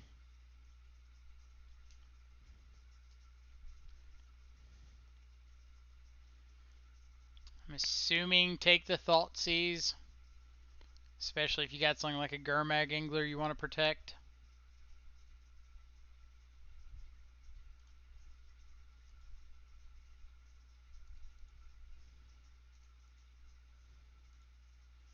So I'm just going to play tapped land here and say go.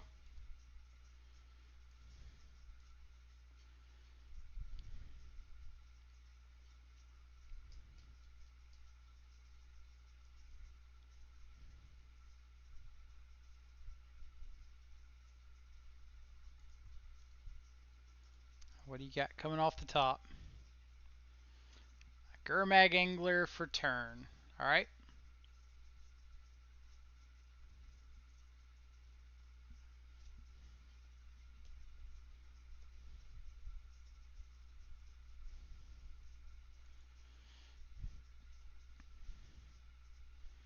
So they could... They can't Thought Scour into Gurmag here. They could like Thought Scour Street Wraith into Gurmag.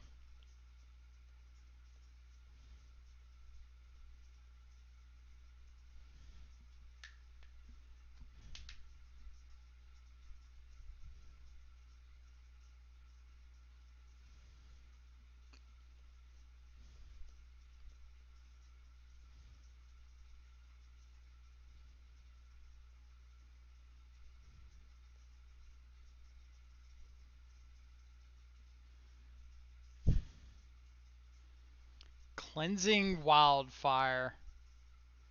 You got it. That's pretty funny. Not a card that I think is particularly good in the mirror.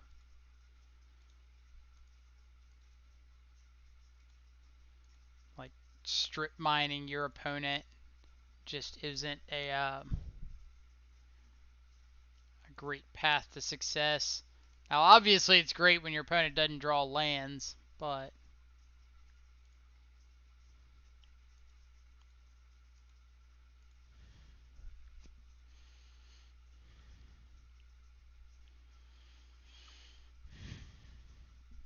otherwise, it's just like 2 mana doesn't do anything.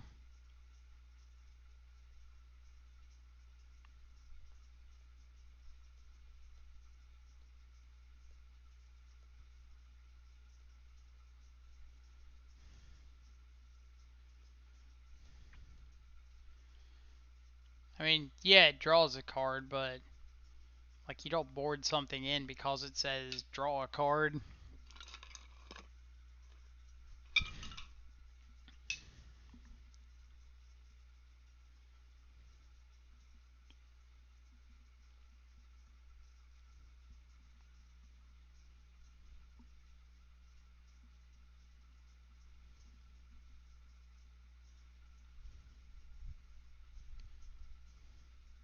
Take a Tarmogoyf, alright. Land.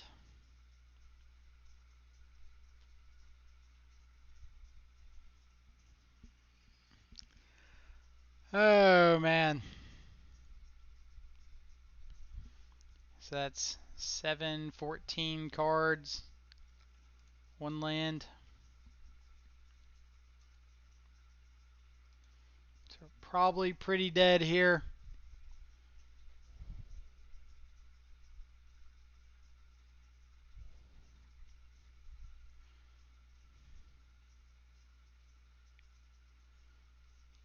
Like, I'm assuming that they've got a Gurmag Angler plus a Stubborn Denial.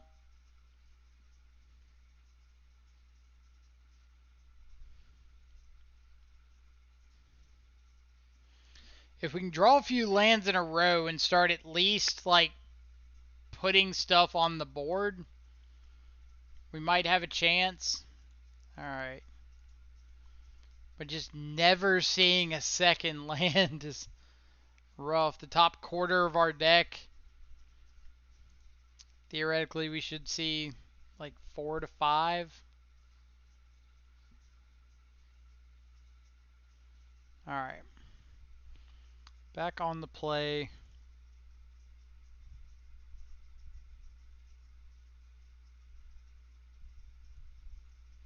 Or I say on the play, on the our choice, which is going to be the draw.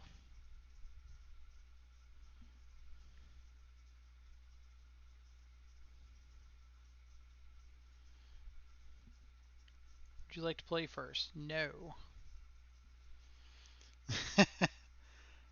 Oh, Magic. You're going to do this to me after I just kept a one-lander and got punished?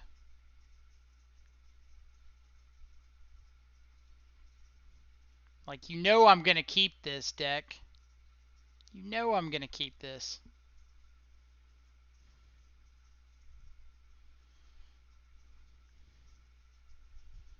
But I hate you for presenting me the choice.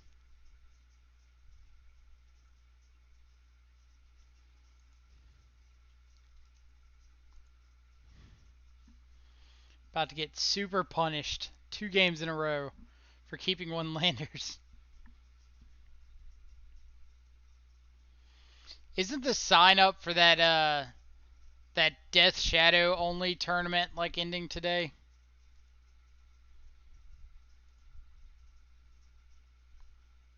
Oh, it's for week 2 of the Shadow League. So opponent mold to 6.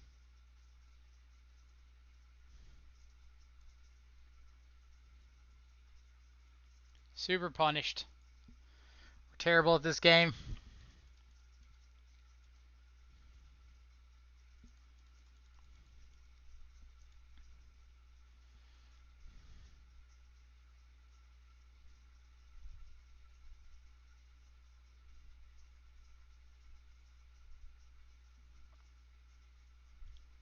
It's okay. We're going to draw the green source off the top.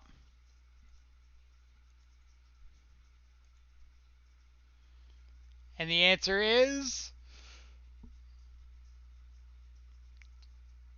Dang. The greed does not pay off. Doesn't pay off.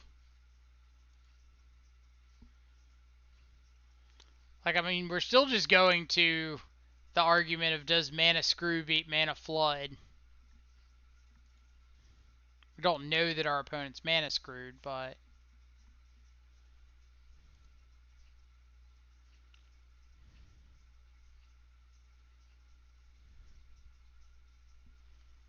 Are they going to play out like Shadow plus Stub here? Nope. Well, if they play out a Gurmag Angler, I get to dismember it, which is pretty nice.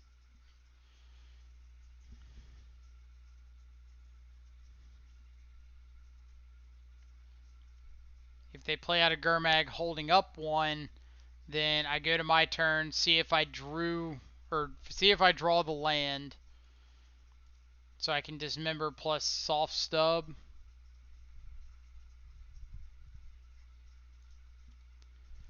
Alright. No point waiting around on this. Either you got the stub or you don't. Sure.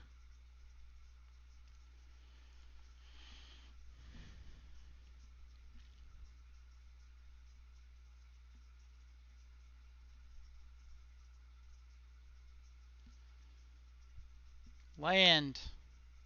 Jesus, deck.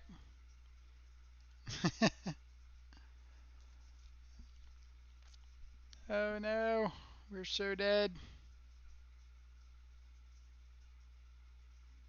They're gonna drown and lock this. Did they just try to stub? Or no, they thought scour. God. Sure.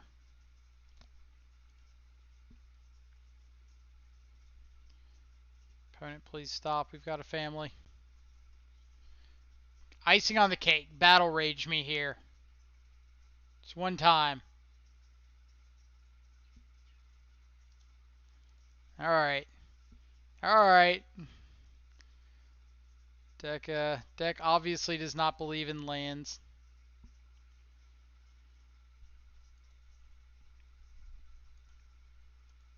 Let's see.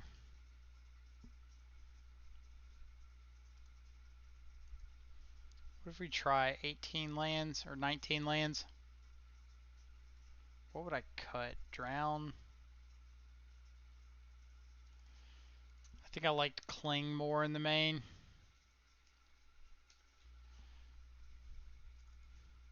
Like having access to that proactive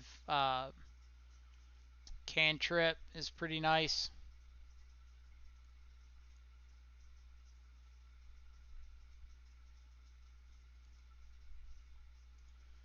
Alright. Round number 2. Fight.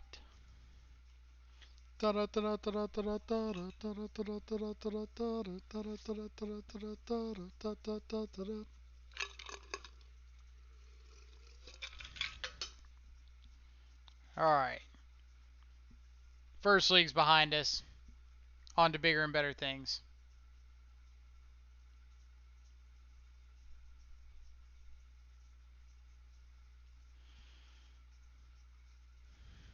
Ingram.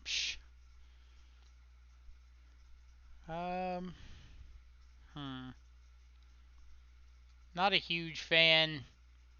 If it had like a Thoughtseize or an Inquisition instead of like Battle Rage, I might be a little more inclined, or like a Bauble. But missing both of those is pretty rough. This is terrible. Alright, good 5.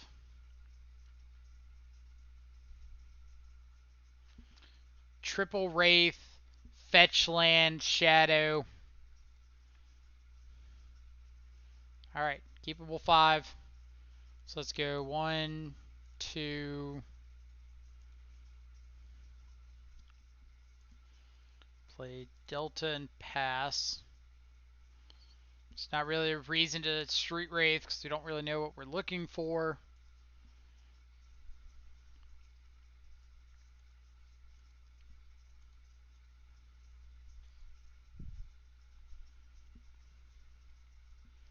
Tasigur. I do like me some Tasigur.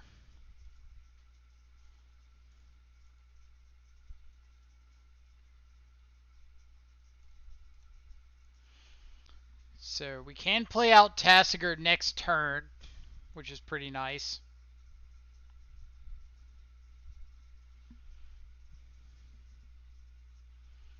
Opponent could be on like Prowess.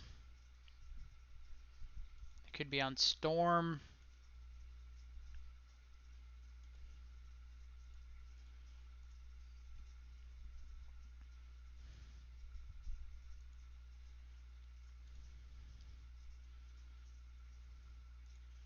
It's kind of odd for something like Prowess to be going multiple turns without doing anything.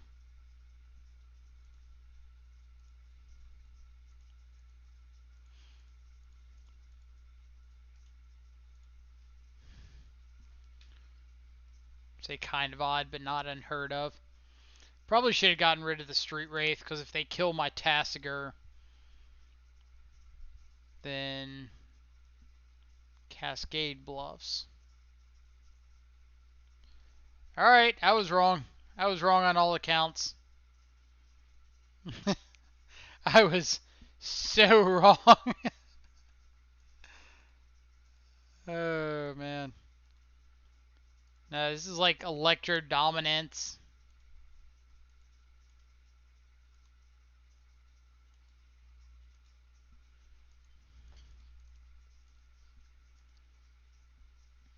Like Electro Dominance Restore Balance.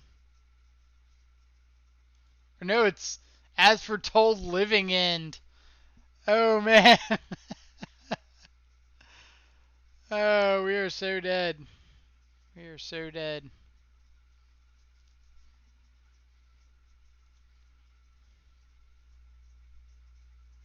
We are possibly slightly less dead.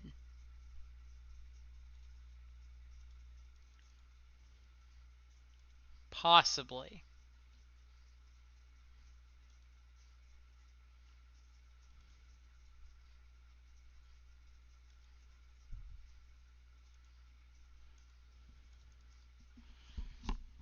Like, the fact that opponent isn't just cycling like crazy is a good sign.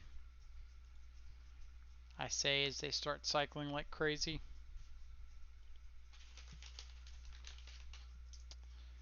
Nope, gotta interact with that.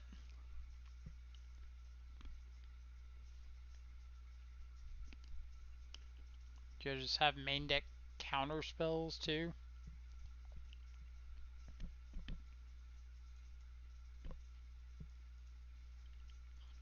We about to get double spell pierced. Alright. Alright.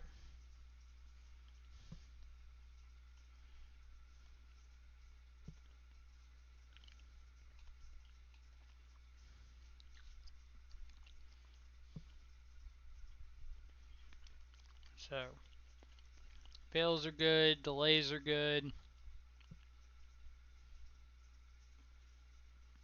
Spellbomb's great, Ashiok's pretty good.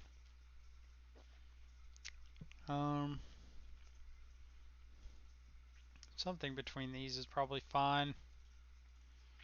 Fatal Push is bad. Dismember's bad. Freed Mania coming in with the tier 1 subscription. I thought you wanted to talk about the ticks or chest plan. What you doing paying actual money? Unless you're keeping my tax consideration into account, and then I appreciate it. Either way, welcome to the subscribers. Always a pleasure to have you around. It's okay, it's your birthday. Fair enough. Fair enough, I appreciate it.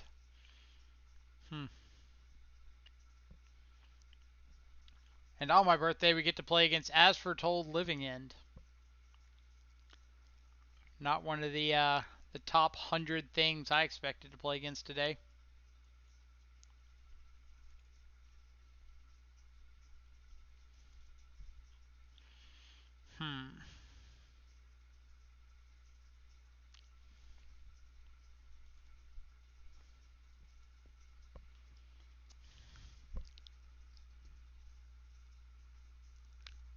I like all these shadows in the chat. Subscribe today and get access to sweet emotes like our custom death shadow. Yep. I'm just playing more Omnath Saheeli, just beat the Tunneling Cat. Yeah, from what I can tell, Omnath, things like that, pretty good against Eldrazi Tron.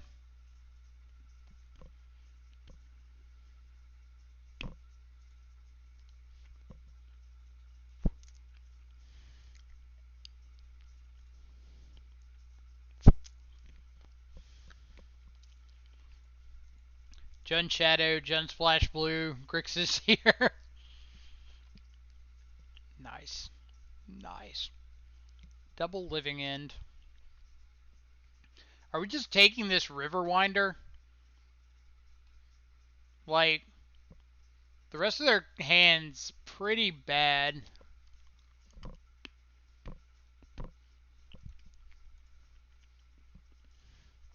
So we can just like get down turn 2 Tarmogoyf and just start swinging.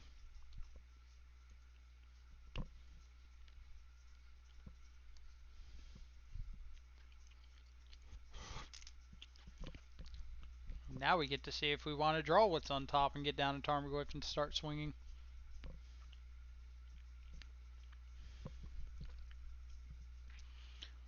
Assassin's Trophy. I don't think I want an Assassin's Trophy.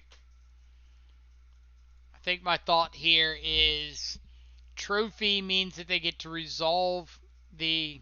No! I misclicked. Crap. Meant to get Overgrown Tomb.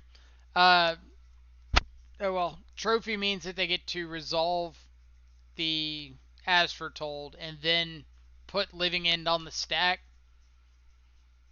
And I would rather them just not resolve As Foretold.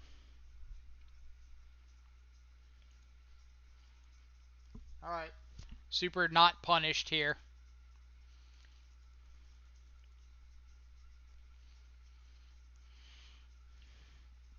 Little T-West action. Alright. So we get to play out Goyf this turn. And then Goyf plus hold up delay next turn. Hopefully. As long as they didn't like top deck an As Foretold here.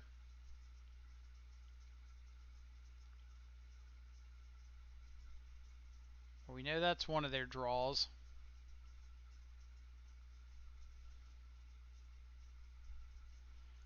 That's a good one.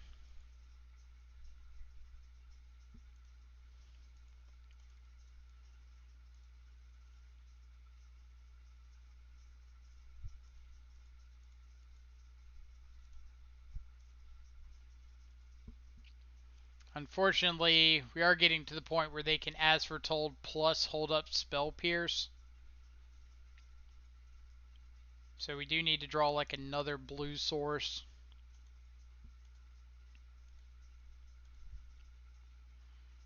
I say draw another blue source. Like they kind of have one turn to kill us where they die.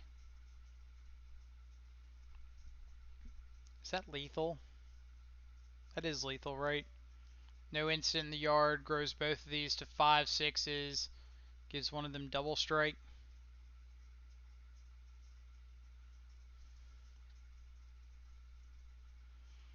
It's lethal assuming they don't have like Electro Dominance plus this Spell Pierce.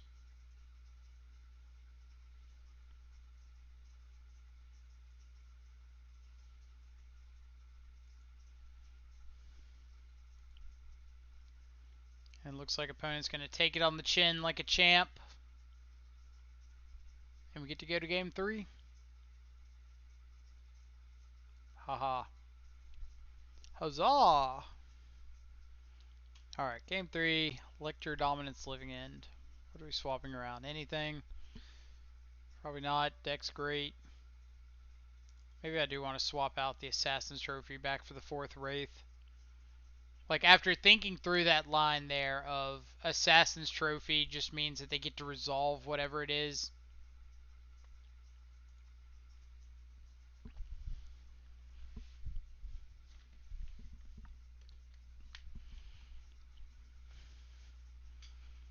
So let's kind of go back to the proactively take it out of your hand or counter it on the way down plan.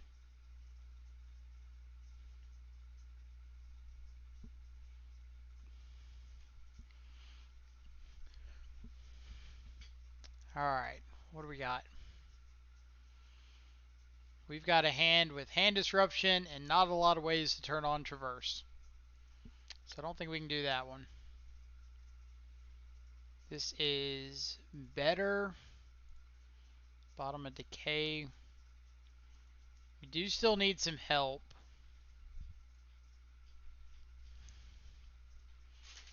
But we've got things to play.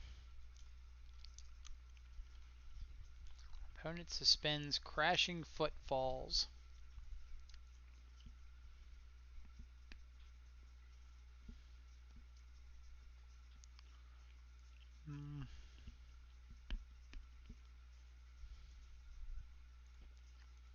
Alright.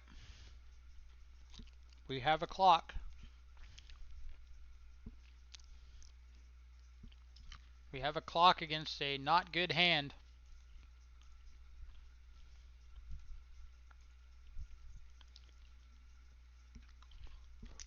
So, important to note that this Bloodstained Mire cannot get Breeding Pool, which would have been our best fetch there, but this Verdant Catacombs can.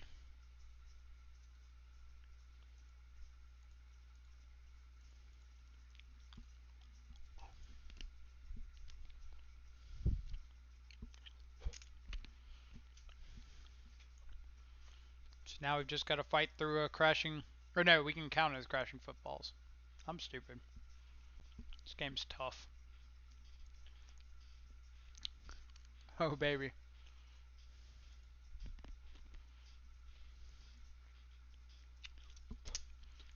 Alright, let's get crack-a-lackin'. I believe that's the technical term for attacking our opponent with the Tarmogoyf. I crack-a-lack, you crack-a-lack, he, she, or it crack-a-lacks. For you grammar enthusiasts out there.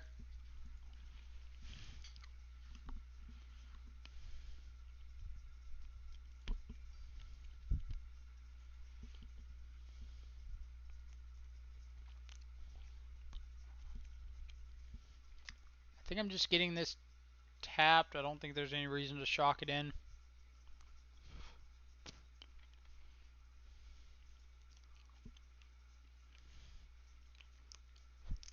Alright, so any one of these instants grows Tarmogoyf and gets Delirium online.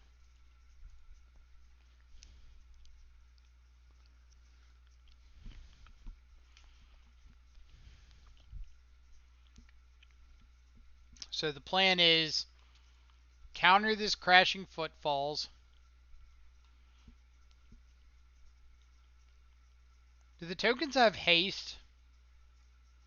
Like, I'm countering the Crashing Footfalls regardless. I'm just generally curious.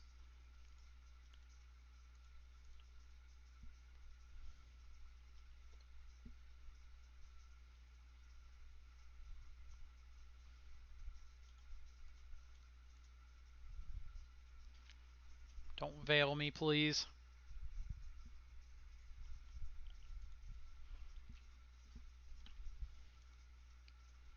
Yeah, this turns on Traverse, so I can just like untap, play Tarmogoyf, or not play Tarmogoyf, play Traverse, go get like Tasigur or something.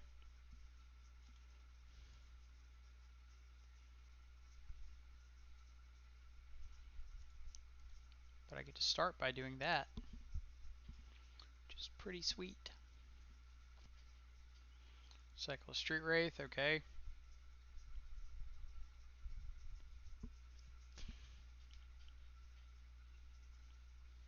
Cycle Ceradon, you got it.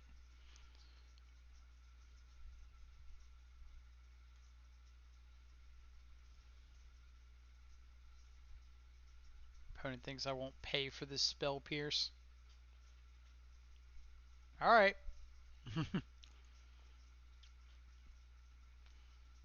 Yeah, once we do that Thoughtseize, I don't remember what our life total went down to, but I think Tasigur was still bigger than Shadow. I want to say that put us down to 10, but I can't remember.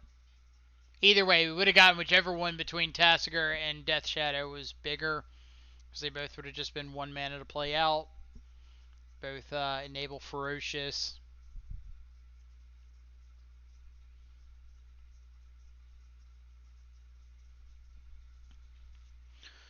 So, when's the last time y'all have played against Blue-Red As Foretold Living End?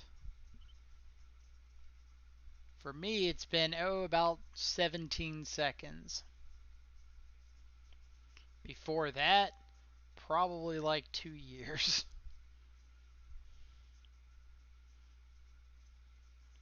Since right around the time Astrotold Living In left Standard. Let's see. Got a choice for tomorrow, Monday Night Modern. Blue Black Lantern, Rakdos Shadow, or Grixis Shadow. Likely to be one Tron, one Jund, one Humans, one Sultai Uro, one Elves, one Green Red mid range.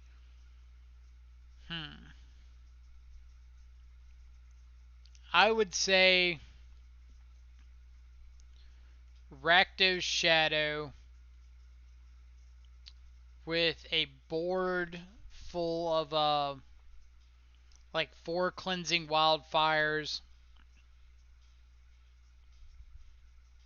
a couple plague engineers, and some extra removal spells. Or protection spells, like Apostle's Blessing, something like that.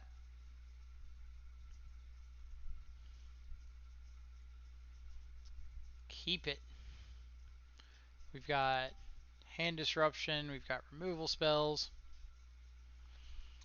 So, as those of you who have hung out on the chat before know, if I have the option turn 1 on the play in the blind to hold up either stub or cast Hand Disruption, I usually prefer to lean on the stub.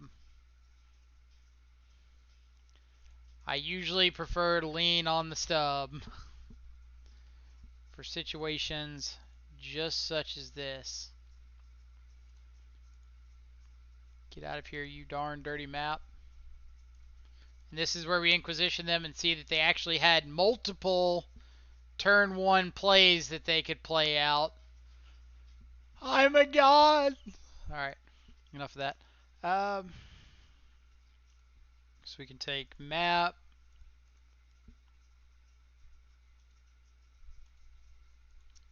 And I think we just take Stirrings here.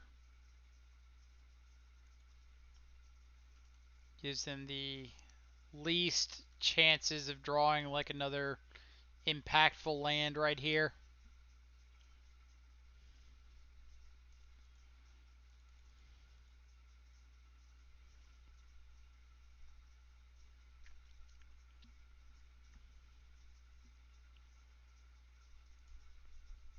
Let's start by clinging.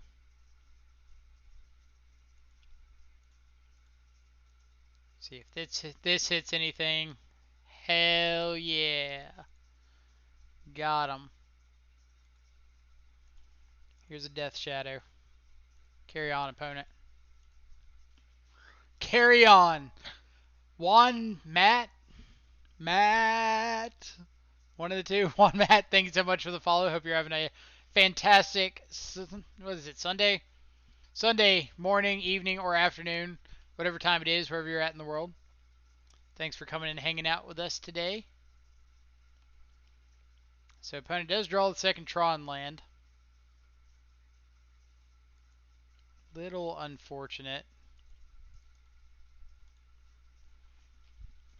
So, I could Fatal Push my own Shadow to turn on Traverse.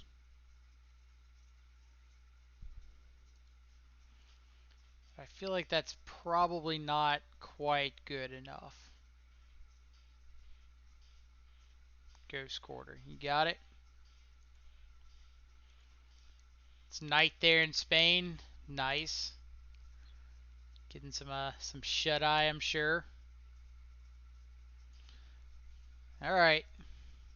No more Fatal Pushes, please. Though we can kill a Thragtusk token with it. We just can't kill the actual Thragtusk part.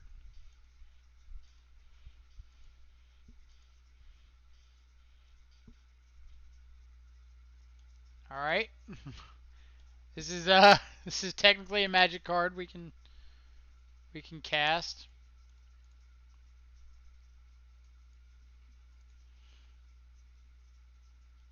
We can always Fatal Push our Shadow, untap, Traverse for a fetch land. Not the greatest play in the world, but Sometimes you need to have options.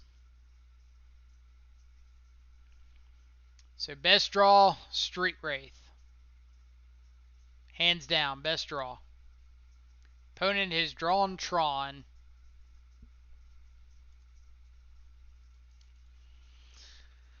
Alright. Street Wraith.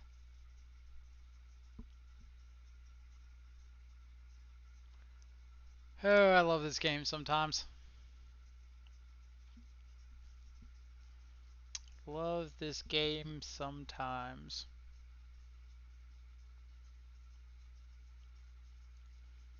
Are we just traversing for another Street Wraith?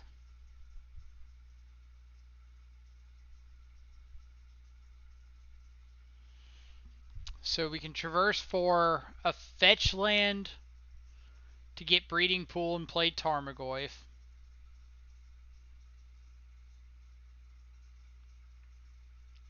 Opponent had 3 more mana available, which means that they didn't have something like Ugin or Oblivion Stone.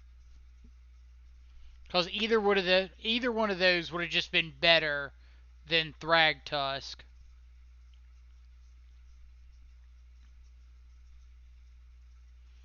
Street Wraith gives us the possibility of drawing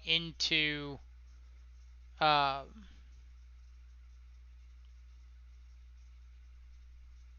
into like a Stubborn Denial. I think it is Street Wraith.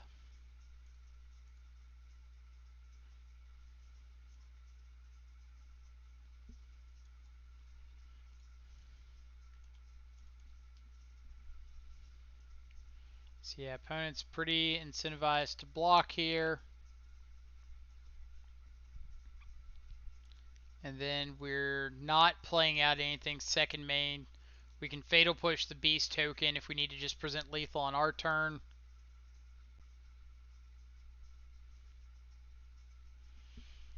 Oh. Alright, what do we think? Stubborn Denial off the top?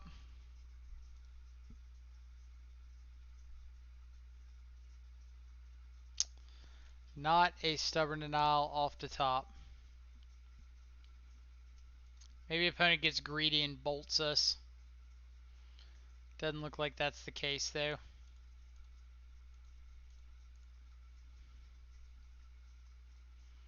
So they definitely didn't have that Ugin in hand last turn.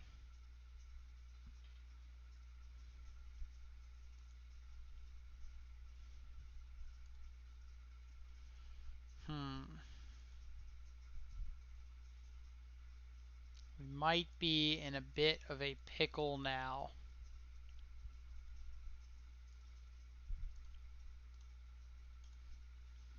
Started off so good. So good. So good. So good. For you sweet Caroline fans out there.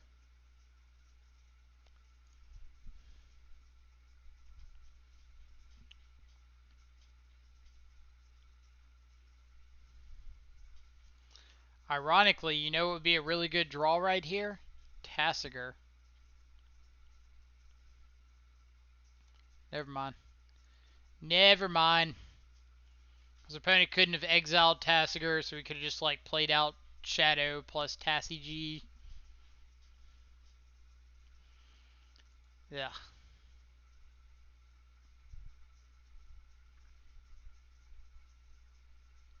Alright, so trophies coming in. Ashiox, delays. Get rid of dismembers and fatal pushes. Abrupt Decay is okay on the play. It's better than Cling to Dust.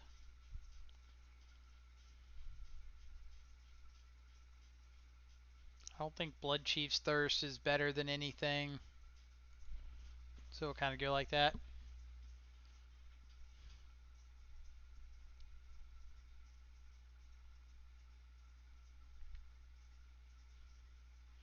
I think that usually what frustrates people the most about Tron is their ability to draw the correct Tron land at the correct time.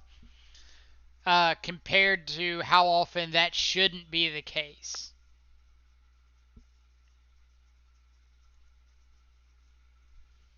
Nope. Um, I think we have to keep it. We get to Inquisition, we get to delay like a, or decay like a map or something. Get us closer to this traverse. So let's Inquisition, one Tron land, and a whole bunch of ways to hopefully find another. So take a map.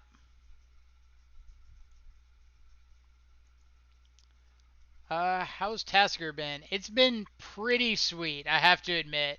Um, a lot of the concerns around it were the typical, oh, it delves away things that are good for Tarmogoyf, delves away things we need for Traverse, but that honestly hasn't come up nearly as much as I thought it was going to. And there have been several key spots against like the black-white decks, against the Skyclave Apparition decks, that we've been able to traverse for a Tasigur, play it out without having to lower our life total too much, have it dodge Apparition, Fatal Push. So it's actually been pretty awesome.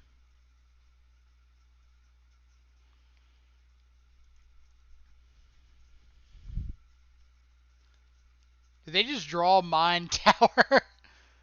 Oh man, we are we are, as they would say, the big dead. Let's see. Do I prefer one Tasigur over one Hex Parasite in this meta? Yes. I think there's too many lightning bolts, um, fatal pushes, lava darts running around for Hex Parasite. Seems good to me. Lots of CMC based rule. Exactly. Like, I was playing a ton of Grixis, primarily because of Gurmag Angler dodging all of that stuff. And then we kind of started talking about, well, what if we just add um, a Grixis-ish card into four colors, since we're running Traverse anyway. And we talked about some of the pros and cons between Tasigur and Gurmag Angler, and it basically came down to Tasigur actively delving less. So we wanted to have a better chance uh, at keeping relevant stuff in the graveyard. And there's not really a lot of opposing Gurmag Angler decks running around. Alright, well, I wanted to crack this peat land this turn, but we're not really doing much if there's a resolved O-Stone on board.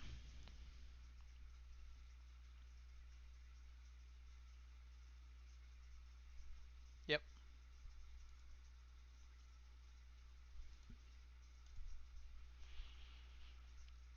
Oh.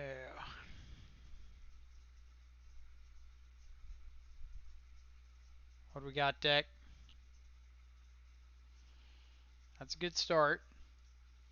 That can get us to a shadow. That can also get us to a shadow. Alright, so we crack Peatland. No. Just play out shadow, hold up stub. See where that gets us.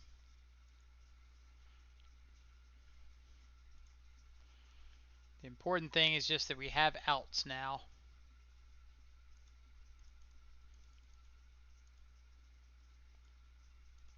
So if opponent plays something we want to stub, we stub. If they don't, we can crack this peat land.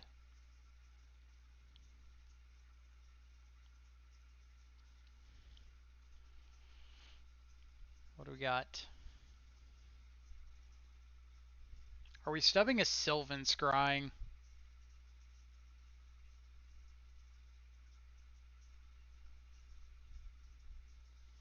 Definitely stubbing that. Ignite Cinder, thank you so much. Appreciate you stopping by. And oh, oh man. Okay, okay.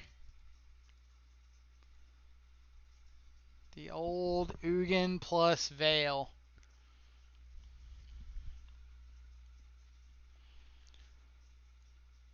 On the bright side, we get to see if opponent wants to trade off.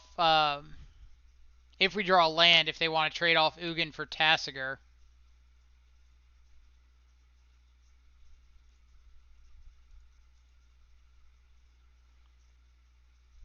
So let's just get Swamp.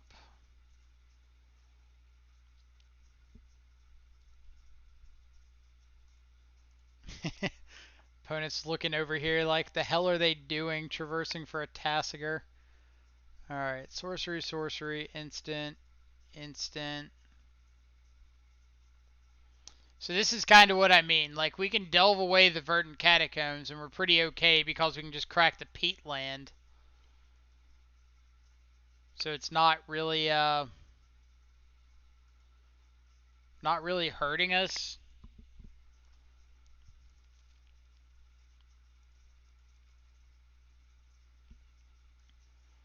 So our out is opponent gets rid of Ugin to deal with Tasigur. We crack Peatland, draw into Shadow, untap, draw Stubborn Denial, get to play Shadow, stub this O-Stone on the way down.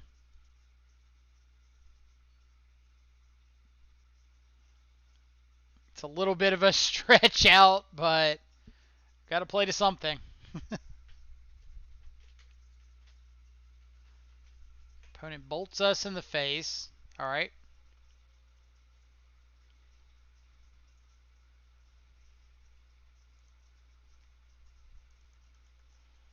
All in all, this turn could have gone worse. Give me Red Source Battle Rage. One time. Well, got a half of it. Alright. I don't think we can win while our opponent's got Ugin on the board. Especially since they're killing us in 2 turns.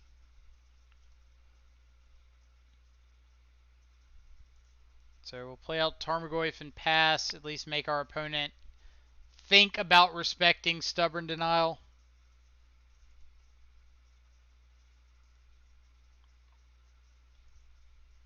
They've got O-Stone coming down, but they've got to wipe out their Ugin to pop it.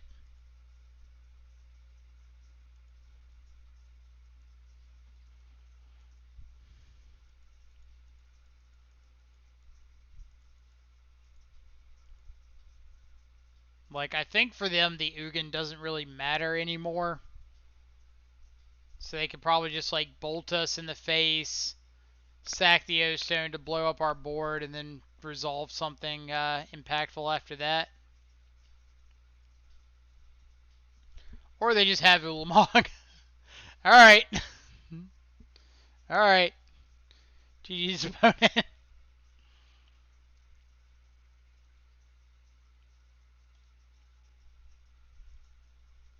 Yeah. That was a rough one. That Veil of Summer was hideous. If there was ever a card that I wanted to see banned in Modern, Veil of Summer would be it.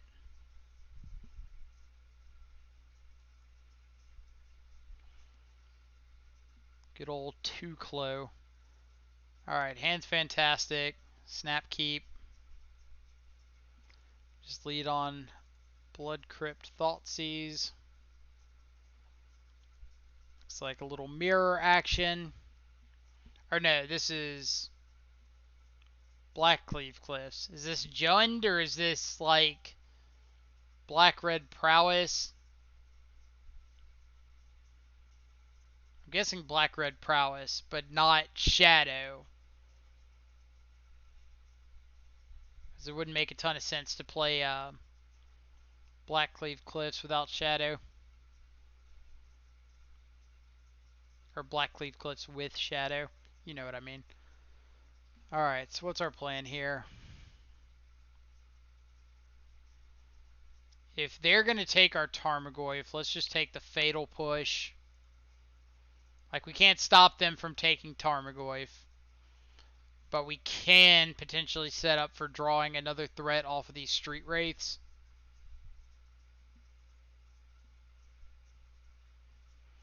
Surely not Prowess if they kept no threat. I mean, they kept Lightning Bolt, so if they'd had, like, or were planning on Lightning Bolting us to set up, like, Scourge of the Skyclaves, I could kind of see it, but not saying that would be necessarily good. Alright. Threat incoming. Threat incoming.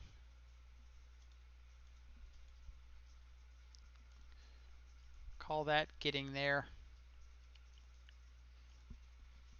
Alright, opponent, what you got? Oh no, this is like a black-red mid-range deck. Like Croxes and all that good stuff.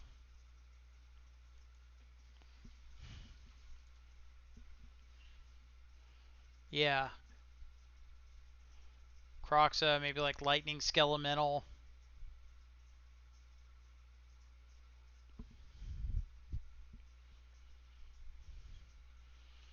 Now, if the opponent goes for an Inquisition here, am I stubbing? Probably.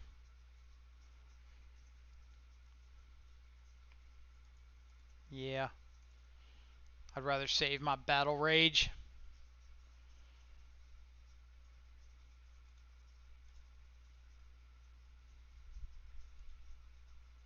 Nope, nope.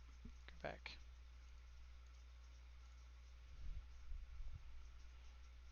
Cling to Dust, Lightning Bolt. I don't really care about the Lightning Bolt. Cling to Dust represents a redraw. So let's just take that. Swing in with our Shadow. We got to decide if we want to Battle Rage if they block. They don't, so we don't have to decide. And we say go.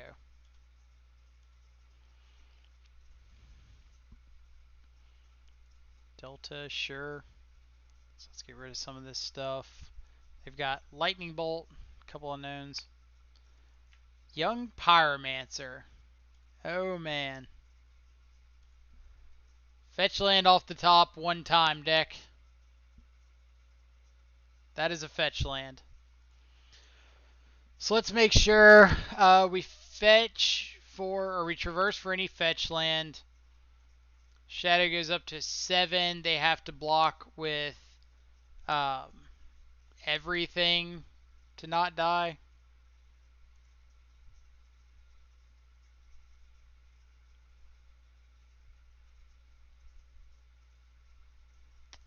Doesn't matter too much. Hiya.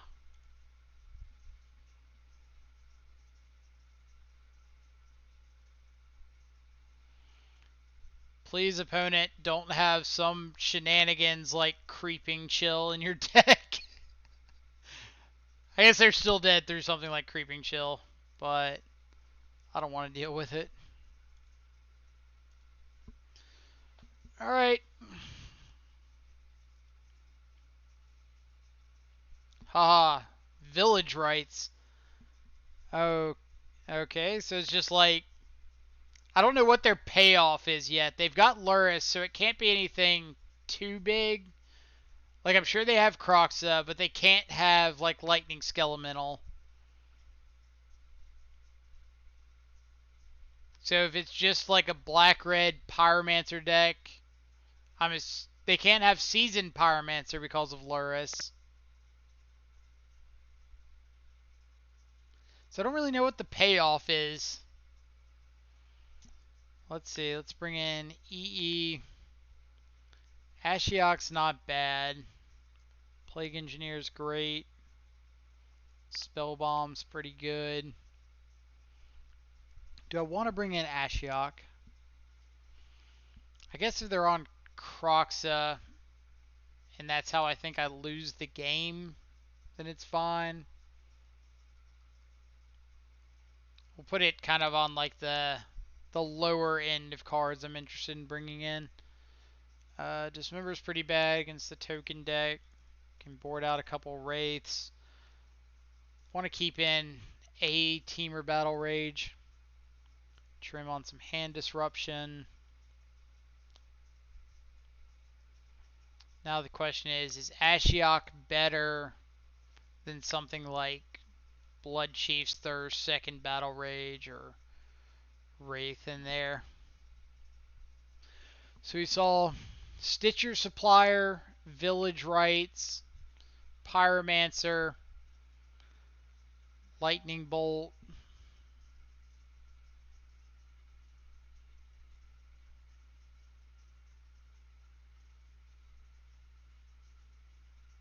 and we're just assuming that they've got Croxa somewhere in their deck. So I think I'm going to board in one Ashiok. Yeah, Blood Chief's Thirst is probably better than the second Ashiok.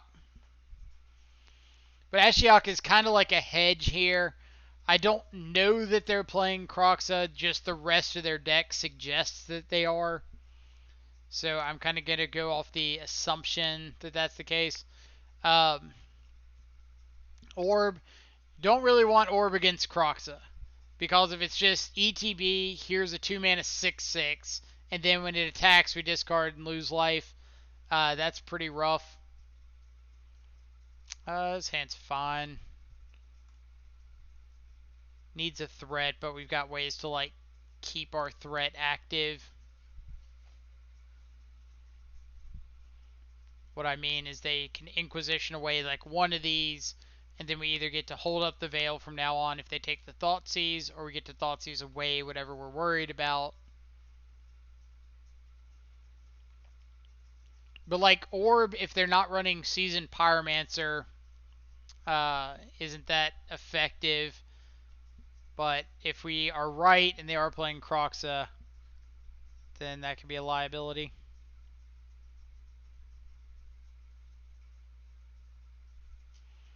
Alright, well, there's our threat. They took Ashiok, which is interesting. That makes me believe that Ashiok's pretty effective here, one way or the other. Now, do I want to Veil or do I want to hold up Thoughtseize? I think I just want to hold up Veil. Because this means if he kept a hand with like multiple hand disruption, Veil just kind of gets to blanket. Magmatic Channeler. I am down for what my opponent is doing. Hey, just had a really good experience with Tasigur against Jund. He had a Tarmogoyf on board. I feel like I can assume where this is going, but let's hear it.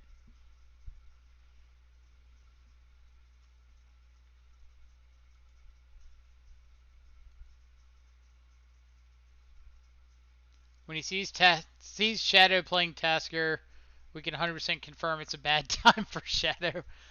I mean, or we can just confirm that having a different angle of attack in the deck is pretty nice. Alright, so let's get Overgrown Tomb. We'll go ahead and be mana efficient and Fatal Push this Channeler. Untap.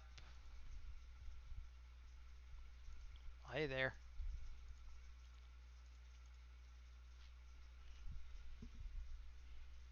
Alright. So I think we're just taking one of the removal spells.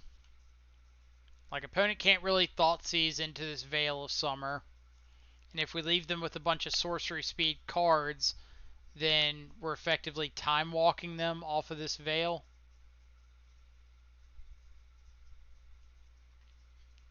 Lurrus to the hand, alright. Fetch land. Boom. We're so good at this game. Play out Shadow, say go. I traversed for Tasigur and played it, delved a bunch of cards out of my graveyard and made it smaller than Tasigur. Nice. Very nice. Yeah, like I think the idea is okay, and that's kind of what we're looking for here.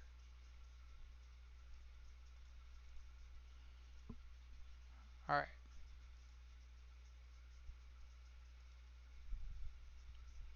So now we just get to have double stubborn denial up from now on. All right, plays Luris, you got it.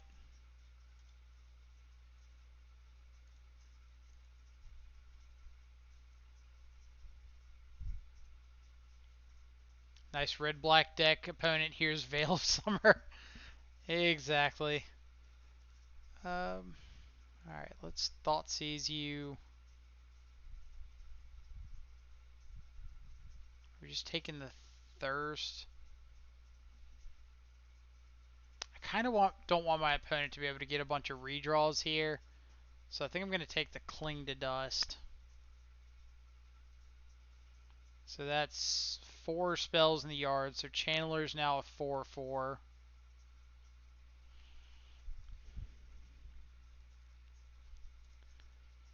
So let's attack with Shadow. Are we fetching? Yes. Are we shocking? Yes. So I want to have access. No, we can't shock because we can't go down to. Ugh, can't go down to 2 or to 3. Soulless, happy birthday by the way. I appreciate it. Thank you very much for the kind words. How do you feel about Chandler in 4-color? Chandler in 4-color has been significantly less impressive than Chandler in Grixis, but I think at the moment Chandler is not great because there's just a lot of fatal pushes and lightning bolts going around, and playing out a dude on turn 2 that doesn't really um, stall out the board or doesn't really get um, a lot of value, like either pose a significant body or do anything when it comes in, is rough at the moment. I think if things slow down a bit, then Chandler will be in a really good position.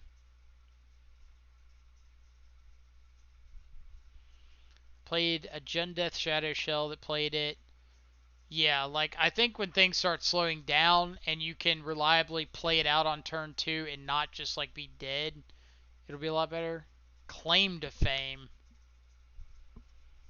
Oh baby. Um, opponent's attack wasn't the, or not attack, but tapping Chandler wasn't the greatest there, because that does mean like we can force the chump block on or with Luris. Well, it's not wasting a push on a Chandler because like Chandler by itself is just a really good card.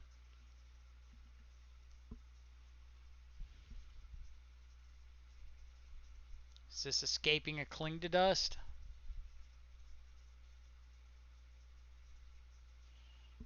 Not really sure why you would main phase this. Are we stubbing? I think we are stubbing. Cuts him off a draw.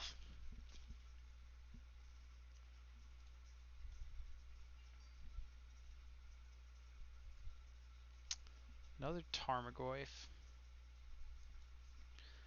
So are we forcing the block with this Luris? Yes.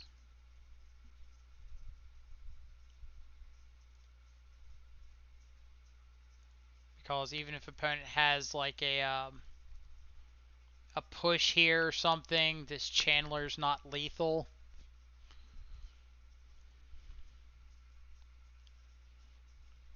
Now, if they have a bolt, we're dead to that anyway. So holding Tarmogoyf in hand doesn't do anything. Let's see, when you know you're up against Shadows and Goyfs, I mean, it's just a matter of known information. Like, if you don't push.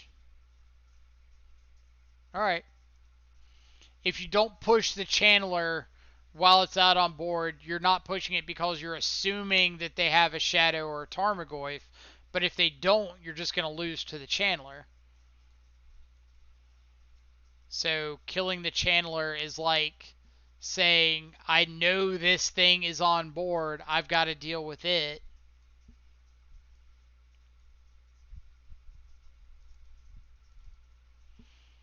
Alright, Wraiths are a little worse. I'm fine with losing the extra Inquisition.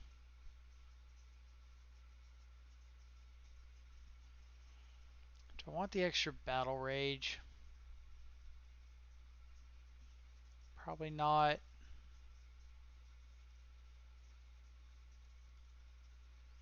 Like, I gotta pick my role here.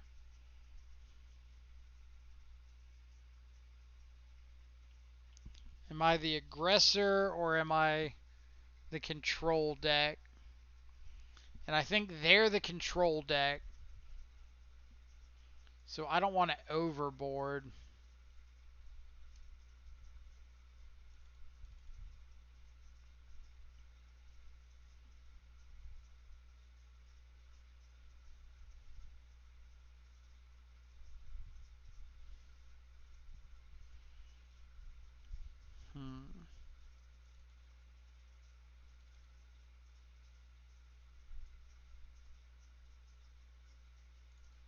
I think Dismember is better than Trophy or Abrupt Decay.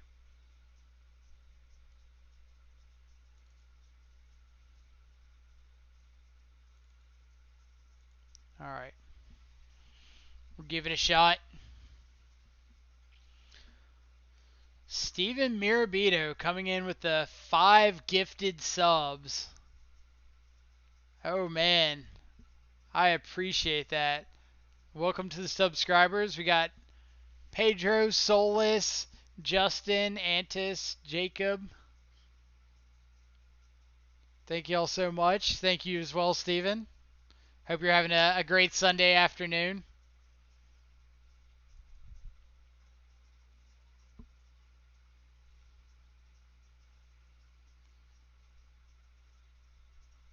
Officially a sub indeed. Officially a stubscriber. Classic. Alright. Pretty bad 7 here. I think we gotta ship it.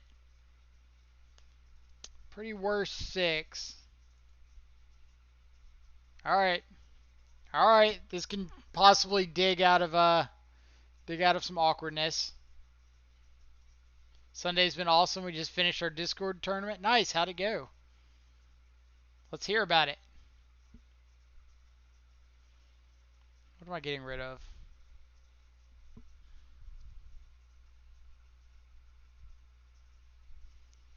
Probably Plague Engineer. It's either Second Veil or Bauble. I kind of want to keep the Second Veil, honestly. Because if I get to Veil a Hand Disruption piece on 1, and then Thoughtseize on 2, hold up Veil for another piece of Hand Disruption.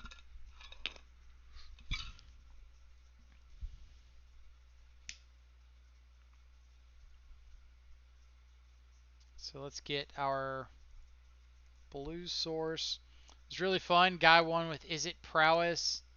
Nice. Upsetting all the mid-range decks he got paired against. That's awesome. Seems like guys had a lot of success recently with that deck. So I'm glad to see he's finding a deck that he's enjoying. Double Dreadhorde Arcanist, Blood Chief's Thirst, Surgical Extraction.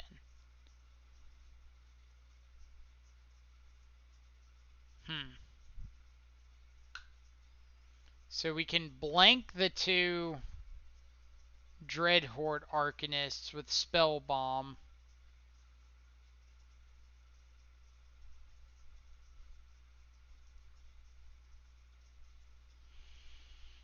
Alright, opponent, don't surgical my Veil of Summers, please.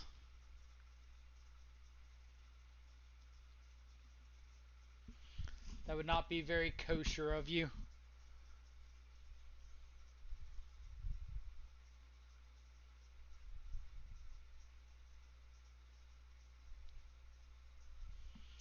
Alright, what do we got?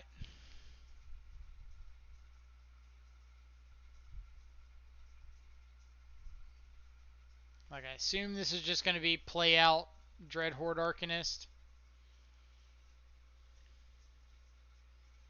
I guess he could draw another piece of hand disruption. Alright.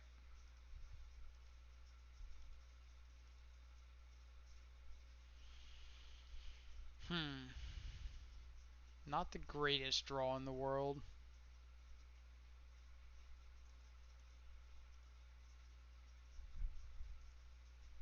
So how is this going to play out? Pass the turn. Opponent has to decide between attacking, surgicaling. We could Thoughtseize, let them Thoughtseize into our Veil of Summer. I don't hate that. No, we just need to draw off this Spell Bomb. So let's let them go to the beginning of combat. Spell Bomb them.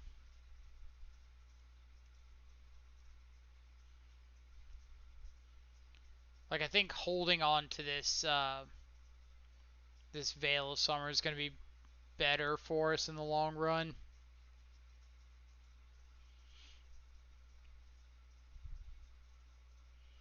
Especially if we can find a decent threat here. Alright, well, we're definitely taking that out. Human Shaman, Zombie Wizard. Oh, why can't y'all share a creature type? Lowest tier is $1 a month, so really not too much of a barrier for being in the Discord. That is pretty low. That is really low.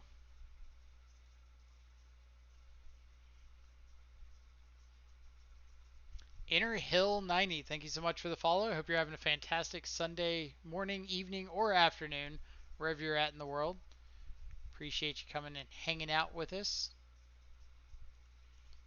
Alright, so we can... We're just getting... No, we don't have Battle Rages in the deck, so we can just get a basic here. So let's just get basic Swamp. Play out our Plaguey Boy. And I guess we're just going to name Human. Zombie Wizard, Human Shaman. What's his name? God,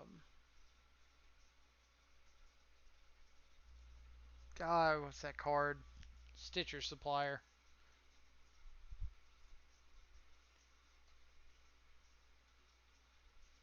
Just a zombie. And Magmatic Channeler is what? Human Wizard.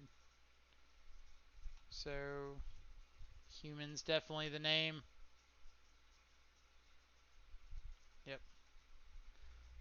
Alright. So opponent's hand is Bloodchief's Thirst, Surgical Extraction, Unknown, Unknown. Had to be Lightning Bolt, didn't it? The card that gets around Veil of Summer.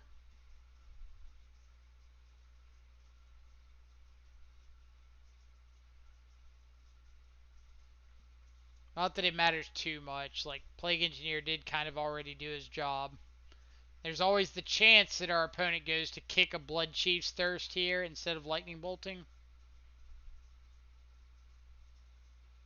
But they probably should just like lightning bolt the Plague Engineer, attack, bolt us, add Luris to their hand.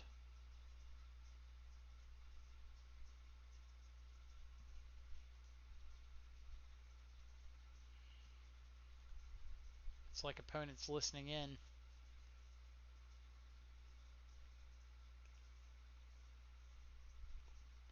Chooses not to bolt us. Alright.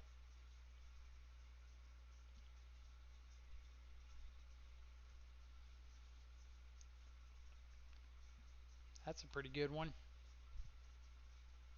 So let's play out that guy. Say go.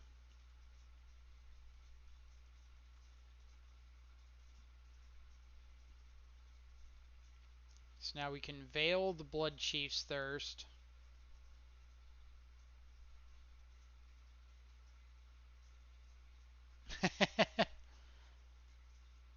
Alright, well, we're definitely doing this in response. You can have our Veils after you've pried them from our cold, dead, lifeless hands. Joke's on you, opponent. Those are the only two. And now they can't hit Shadow.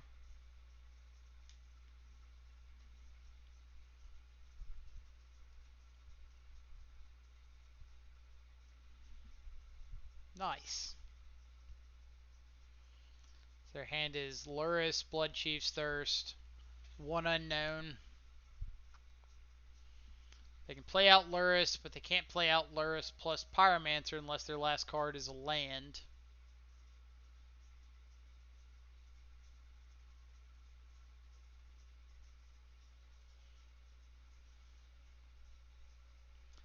Lightning Bolt the Shadow.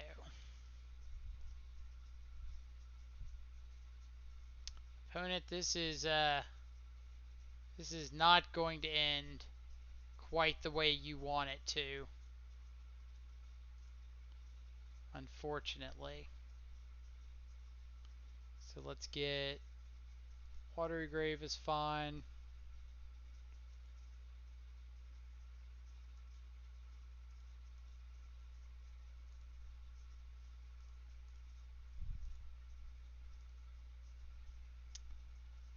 That was probably not quite how they expected that to play out, if I had to take a guess. Also of note, opponent did not put our Veil of Summers into exile. I don't know if that'll end up being relevant, but something to at least keep an eye on.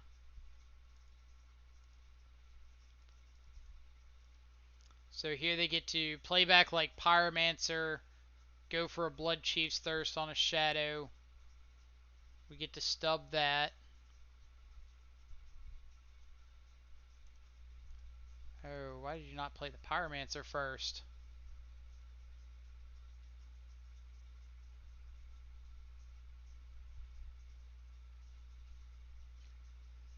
Opponent. Opponent. Should have snap played that Pyromancer first.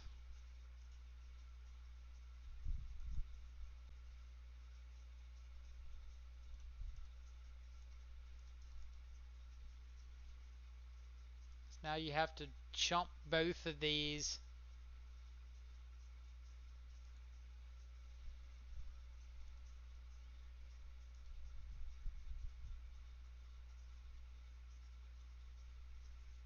Alright.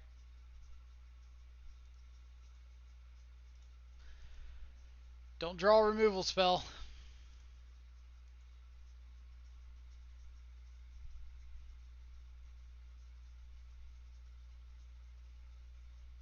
No removal. Just brick. Brick one time.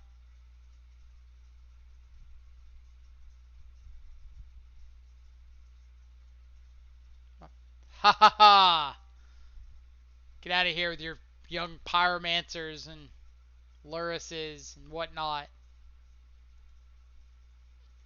Alright. I'm going to run grab some water real quick. I'll be right back. Enjoy the sound of each other's company in the meantime.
Alright. We have rehydrated. What did I miss?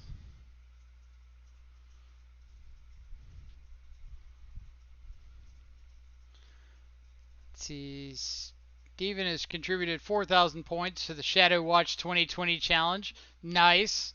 For those of you who don't know, the Shadow Watch is a community event, so you can contribute channel points towards it. And once we hit the goal, we're gonna have like a 12-hour Death Shadow stream. Probably stream like some big premiere event, and then like a league before, league after, something like that. We'll see how it goes. Let's see. I watched some of the grand finals yesterday. Omnath Ramp, Historic Mirror didn't even resemble Magic. I was only able to watch like 5 minutes of it. Yeah, somebody. I'm probably gonna get like banned from Twitch for saying it, but somebody made a joke that there were almost more sexual orientations in the top 8 than there were deck archetypes, and I thought that was pretty funny. Let's see. Really terrible gameplay. Yep, that's why they printed these cards to be flashy for Arena and then banned them 2 days later. That is how Wizards operates. Oh. Sand's not the worst. Oh, it's against Sodek. So it's either Ad Nauseam or Dredge. Which are we hedging for? Um. Hmm. Sure. This is one card type away from Traverse. We've got like Shadow Goyf enabled. We've got the protection. We just need to see the threat.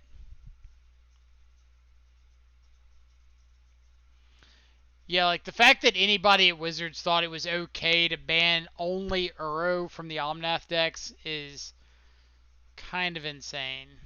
Like, you saw all the feedback from people after they banned Uro, where it was like, oh, well, they only banned Uro. Like, that's worse than just not banning anything at all. Alright, so it's oops all spells instead.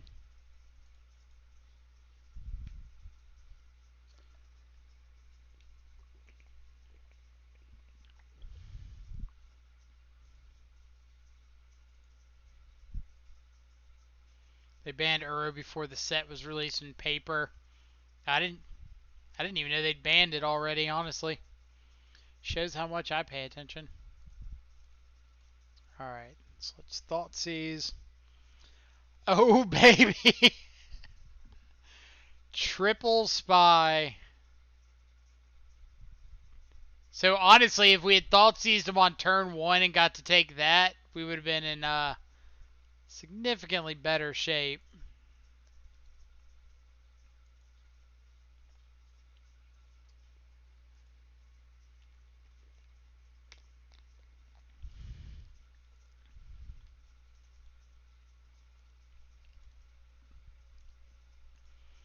Now we need to draw, like, Street Wraith into Bobble.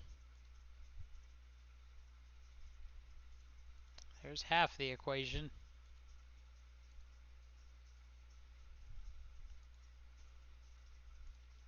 Our opponent, please hard cast this Sword of the Meek. One time.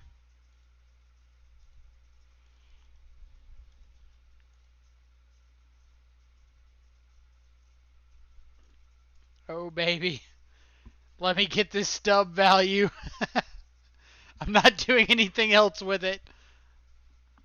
Alright, so we can Traverse for Shadow, play Shadow Tasigur. Or are we getting Fetch Land? No, we just need to play Shadow Tasigur, right?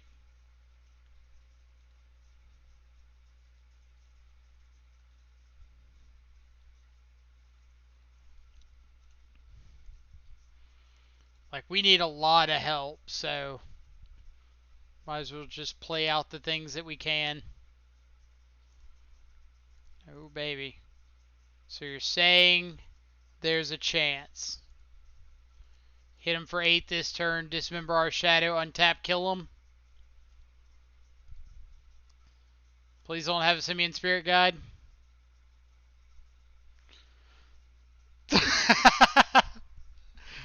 Alright, game 2 against the All Spells deck. That was not how I expected game 1 to ever play out in that match. Alright, so Torpor Orb stops Spy. Spellbomb stops the Grave Shenanigans. Assassin's Trophy acts as a sinkhole. Delay is great. Is there anything else that I want?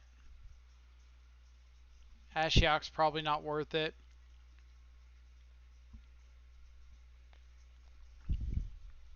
Decay's probably not worth it.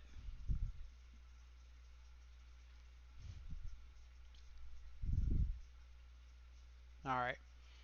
And then we'll board out everything that says kill a dude. And the last board out is what?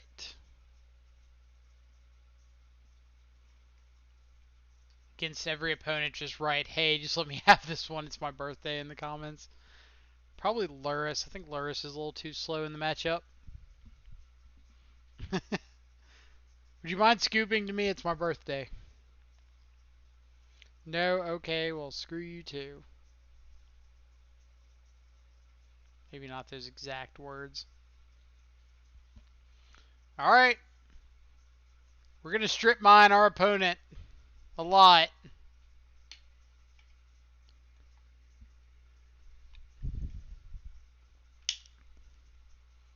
Assuming they don't kill us on turn 2, which is entirely possible.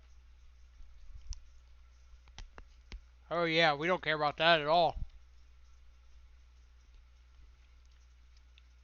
Feels Legacy Man. Kinda does. You're not wrong.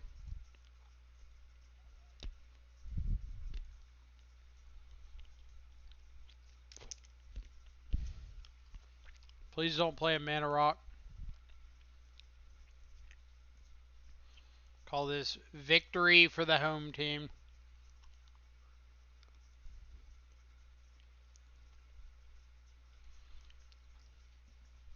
Odds that our opponent has,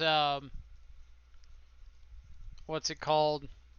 Veil of Summer, 100%. Odds that we're playing around it, not a fucking chance. Did you bring in the basic? You didn't. Ha ha ha ha ha.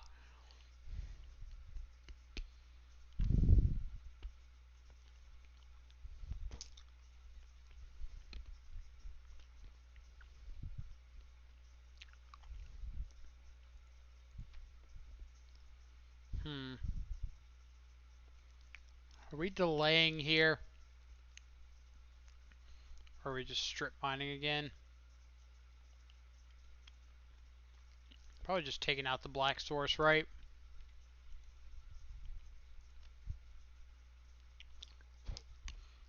So like next turn we'll get to play Tasigur and hold up delay if we don't draw another land. We're on the hard-cast Narcomoeba point of the game. Oh, man. Oh, Offbeat Hero, thank you so much. I appreciate the raid and appreciate the birthday wishes. Hope you had a fantastic stream.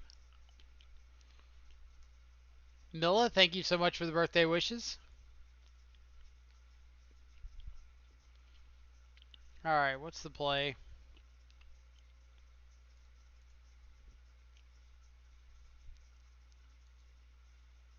Welcome, welcome indeed to all these new faces coming to hang out.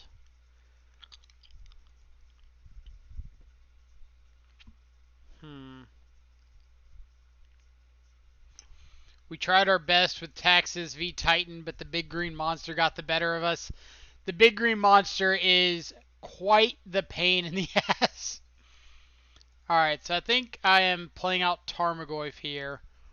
The reason being, if I draw another land, then I can play out Tarmogoyf plus Tasigur and hold up delay.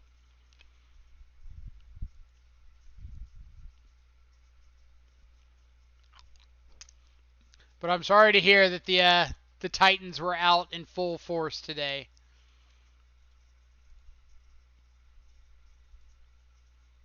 Stubborn Denial off the top is really good. Alright, so we don't have a way to grow Goyf before combat, so let's just go ahead and crack in. Insane Mari, could I tell you the power and delay? Absolutely.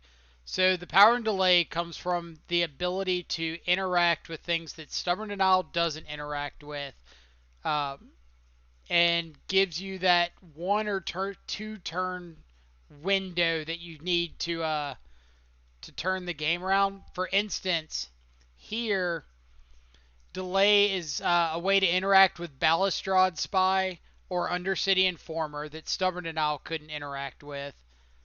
And since we're just trying to buy ourselves a turn or two, since we've got the lethal attack on board, we don't have to worry about like the repercussions of what happens afterwards. So we get to delve a bunch of stuff that doesn't shrink Tarmogoyf, play out Tasigur, say go, and now we're protected from both Balustrade Spy and Undercity Informer. Ah! I missed a follow. Arcantasso Awaken 1. Thank you so much for the follow. I have no idea if I'm saying that right, so you're going to have to correct me if it is not the case. Mr. Box MTG contributing 4,000 points to the Shadow Watch 2020 challenge. Close enough. Well, tell me, how is it supposed to be pronounced? I need to know this information. Suck it, Sodek, indeed. I think I've played Sodek like 3 times now. I think I'm like 2-1 against him, something like that.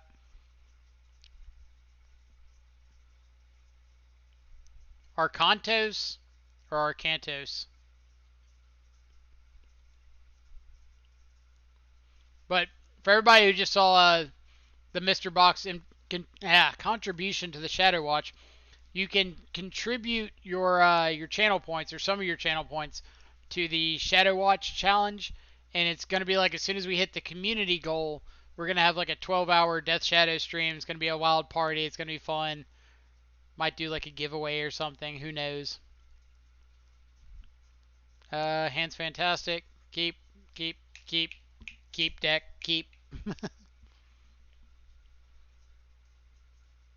It's a line from an old video game that I picked on a whim.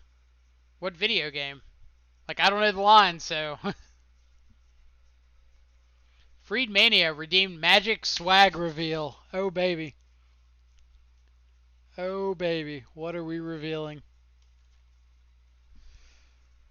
Age of Mythology. I have not played it. What are we revealing for the Magic Swag reveal?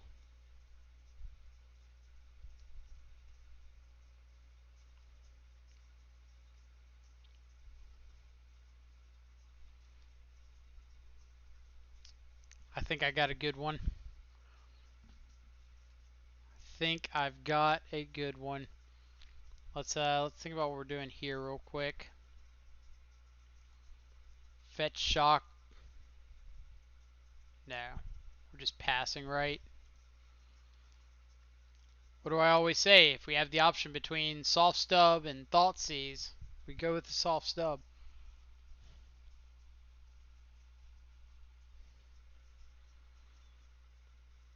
Yeah, I've got a good reveal. It's one that is near and dear to my heart. I think it's actually in this stack. Some of it is in this stack.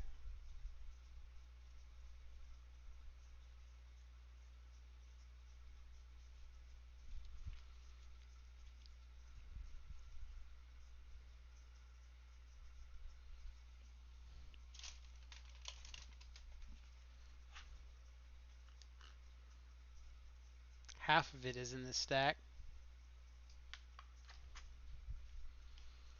Wooded Foothills Pass.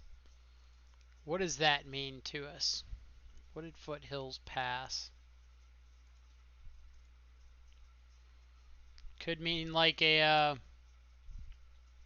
Gruul mid-range deck. But I don't know why the Gruul mid-range deck wouldn't try to play something out on turn 1. Could mean burn.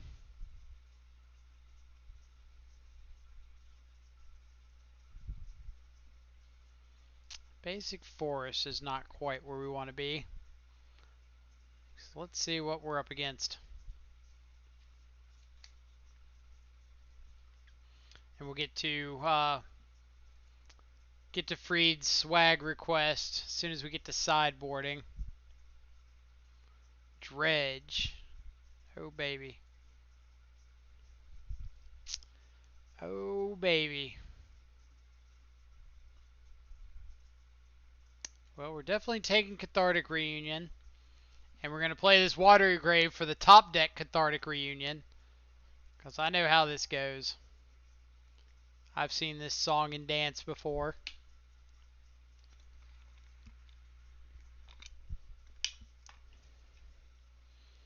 Watch. Top deck Cathartic Reunion. Calling it.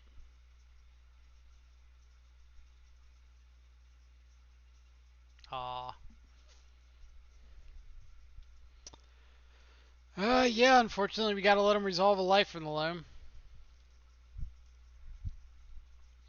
And now it becomes, let's find us a Teamer Battle Rage. Like, quickly.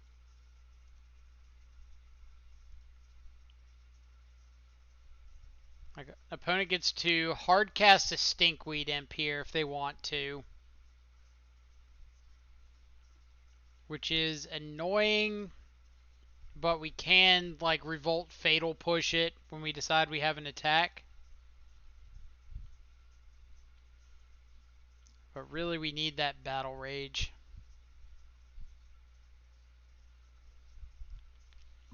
Especially once our opponent starts creeping, chilling us to Kingdom Come.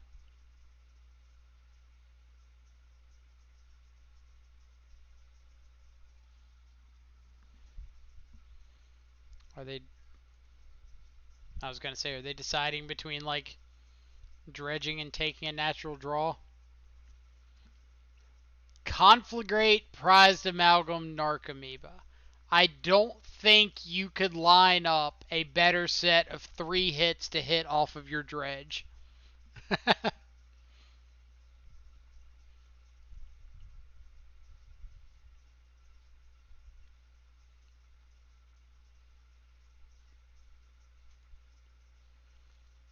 Like, I think that's probably the perfect combination.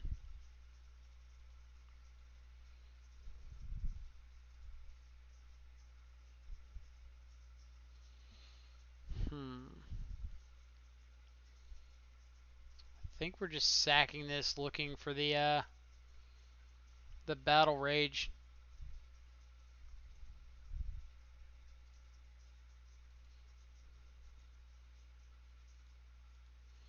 Like, the problem is between Stinkweed and Narcomoeba, like, we basically can't win without Battle Rage.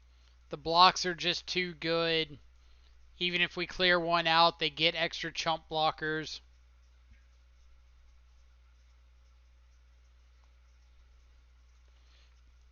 Now, if we draw Battle Rage off the top, we probably just kill them.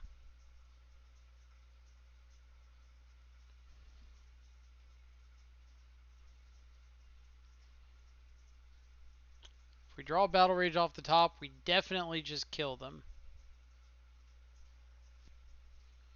Like, 100% kill them. Alright, I need good vibes. All the good vibes from chat for this Battle Rage off the top.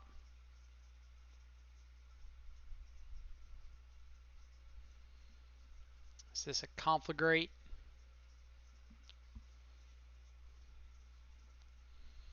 Looks pretty conflagraty. Just going to try to kill us here.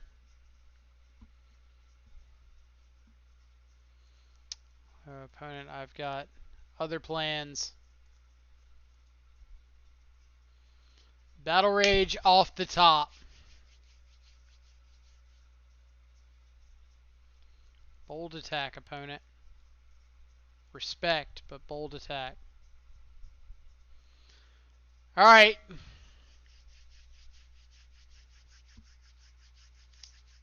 Battle Rage, Battle Rage, Battle Rage. Is there another... Yeah, I think it has to be Battle Rage. Verdict says... Not a Battle Rage. Inquisition off the top. So we can Fatal Push this.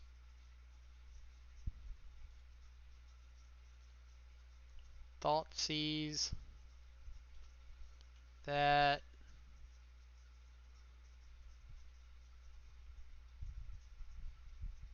Can't even shock and attack. So our opponent chumps and kills us on the backswing with a Narcomoeba. But we'll give ourselves one more draw for Battle Rage. Opponent Dredge Stinkweed, so they get to play that out. Hit us for 1. Gonna slow roll this Battle Rage. Who's ready? Who's ready?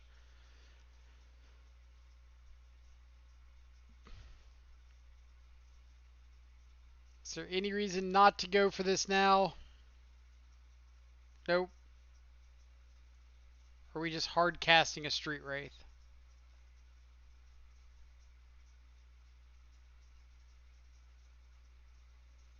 Does hard casting a Street Wraith give us any chance at winning? Like, the problem is if they dredge over a Creeping Chill, we just die. And none of this matters. So I think we have to go for it.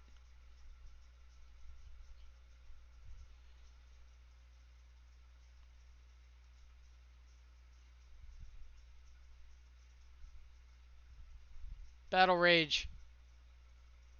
Battle Rage.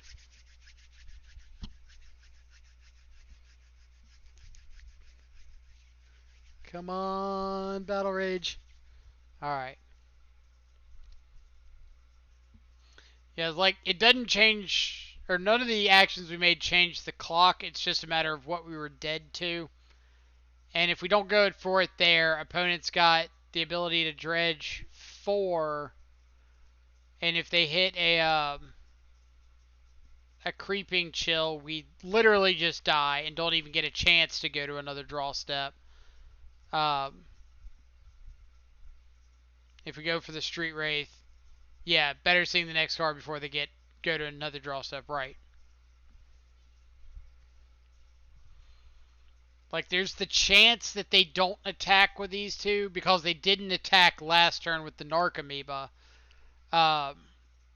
So they might recognize that they're not, or they're dead to a Battle Rage and there's nothing that they can do.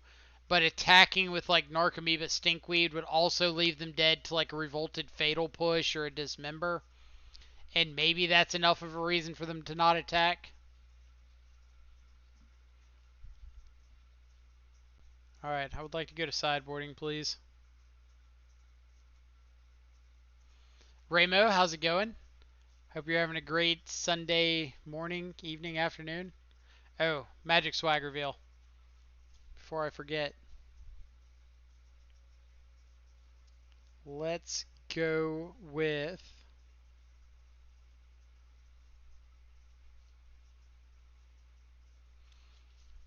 I gotta get the second half of it.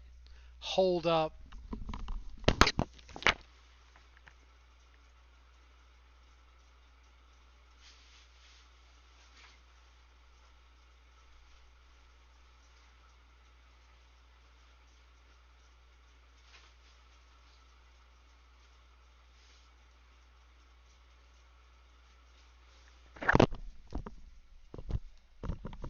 Alright. let's sideboard before the reveal. So we want Spellbomb for sure. EE's okay. It's not great. Ashiok's great. Plague Engineer's great. I think Delay's pretty good here. A lot of our 1-for-1 removal's pretty bad.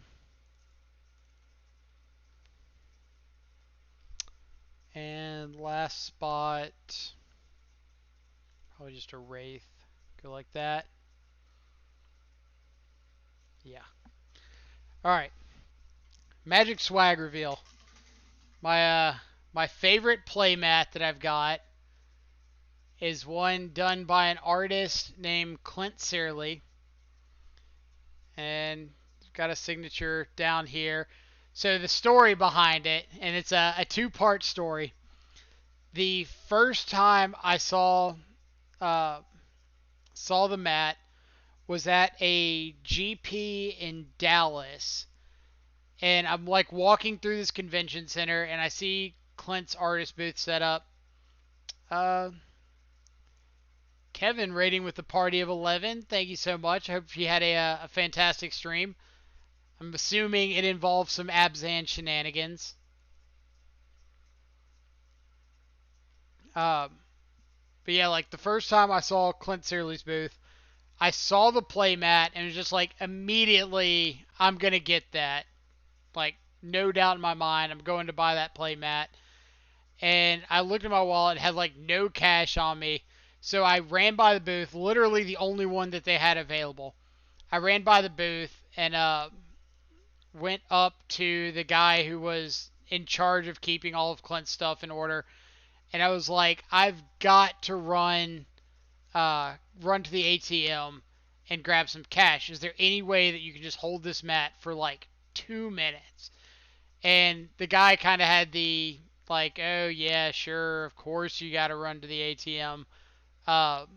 Look to him, and I was like, no, I really do have to run to the ATM. So I like sprint out of this hallway or out of this convention center, sprint down the hallway, go to the ATM, grab some cash, come back, find the playmat again, and I'm like super excited to buy this thing. Just like throw money at the dude. And Clint had like just gotten back from a bathroom break, so he comes over and he's like, "Well, would you like a signature on that?" And I was like, "Absolutely, like 100%, would love it." So he signs it for me. I'm super excited. Playing on this playmat like every day for a while, for years, and I start noticing that the signature is fading. And when I say fading, I mean like you can't even tell that it's been signed. And at this point, like I'm getting really into signed Magic cards, so like of course I want my playmat to be signed as well. Uh, Kevin, thank you so much for the happy birthday wishes. I appreciate it. So of course I want my playmat to be signed. We got what the discard your hand, draw 2 cards. I've never seen that Magic card before. Um, so I go to another event, and Clint happens to be there. So I'm like super excited. Like I get to get my playmat signed, but I end up doing really well in this event, and I just cannot find time to get over there and get him to sign it. So I'm running around all over the place. I gotta leave myself like not dead to this conflagrate. So running around all over the place, trying to find a time to get over there to get Clint to sign this playmat, and I'm not finding like anything. So finally, I get an opportunity at the end of the day to get this playmat re-signed, which I've been trying to get done like all weekend. And I run over to Clint's booth, and he's like packing up all of his stuff. And I'm just like, oh my god, I'm too late. I've been trying to get you to sign this playmat like all weekend. But you're packing up now. I get it. And he's like, well, what's the playmat? And like I pull this one out, and he's like, oh my god, that's one of my favorite ones that I've ever done. I'm like, oh, is there any way you can sign it? I got like cash right here. He's like, no, don't worry about it. I got it. Signs off on it.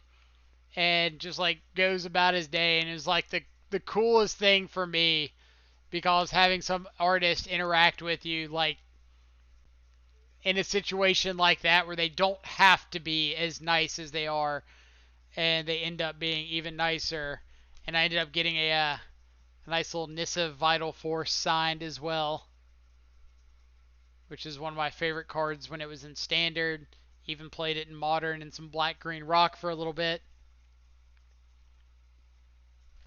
Alright, back to chat. Thank you. Faced 5 Field of the Dead decks and somehow came out 2-3. Holy crap. We're in our second league, and I don't think we've played against a single Field of the Dead deck yet. But we have played against, at least something janky. I don't remember which we faced was the jankiest, but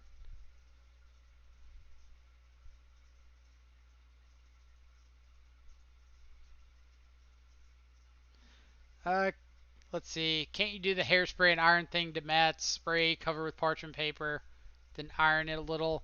I have no idea. I have never tried. So this creeping chill doesn't kill us.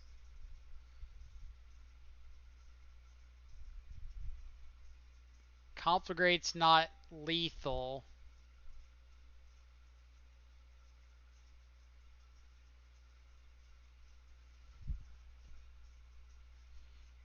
What is this?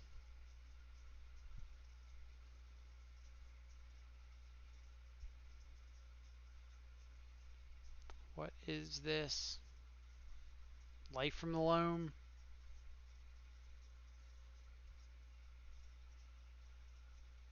Golgari Thug. Alright. Show me the Battle Rage.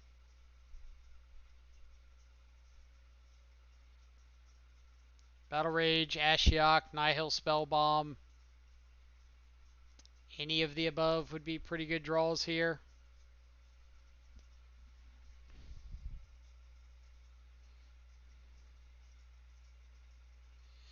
This is one of the things that's kind of rough about this matchup. Like, we kept just a good shadow hand, but it's just not good enough in this particular match. So, opponent does have a Life from the Loam in hand, which means they can Loam, get back lands, Conflagrate.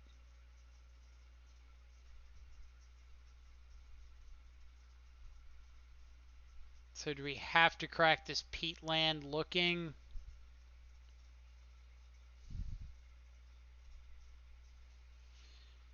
And then even if we crack the peat land, we don't have Dismember in the deck. And Dismember wouldn't be lethal anyway. We could Plague Engineer name Zombie. That's not even a zombie. Why is this a human warrior? That is 100% not a human.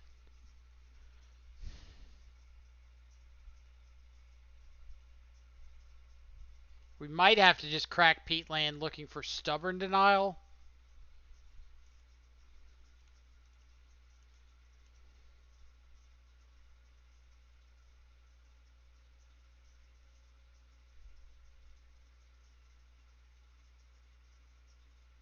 Opponent is playing Human Tribal.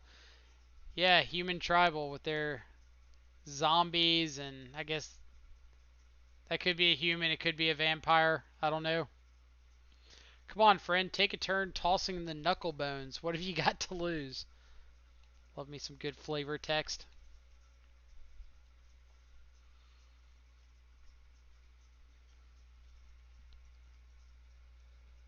So, if opponent doesn't block, they're dead to Battle Rage that we don't have.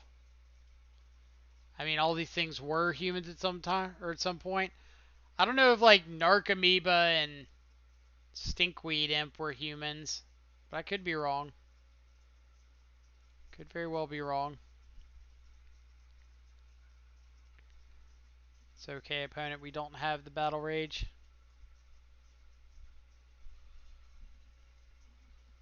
They do have to put Thug back on top. Or I guess they could put Prized Amalgam, sure. Alright, so our out is to Nurturing Peatland into a Stubborn Denial. I believe. I believe in a thing called love.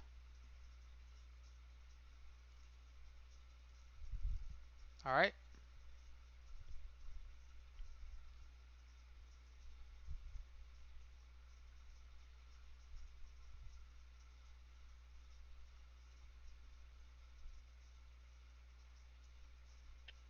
This feels like a life from the loam.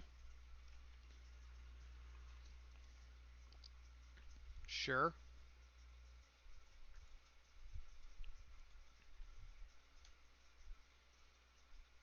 Now the question is, are you going to get greedy and go for the conflagrate? Give us an out.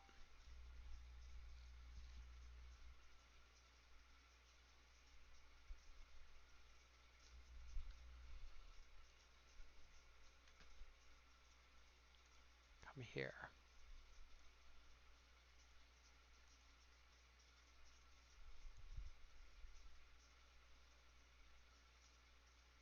Gotta cut something on the other page that I found funny.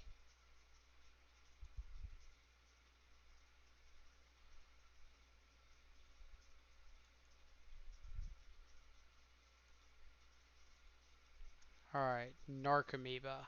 So they're dead. We actually just snuck that away from them. We get to Plague Engineer naming Illusion and swing in for lethal. Something, something, something. Make your opponent make the mistake. Ha ha ha ha! Going to game 3.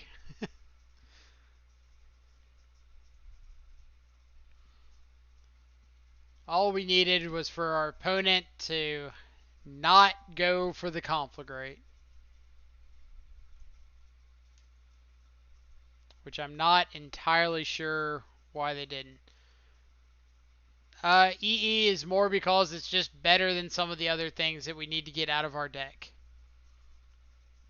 Like, EE could be Dismember, it could be Decay, Trophy, any of those things. Like, it really doesn't matter too much. The idea behind EE is just like you can hit an early Shriekhorn on the play, especially. You can clear out some blockers, like some Narcomoebas like that. But just any of this like 1-for-1 removal isn't great.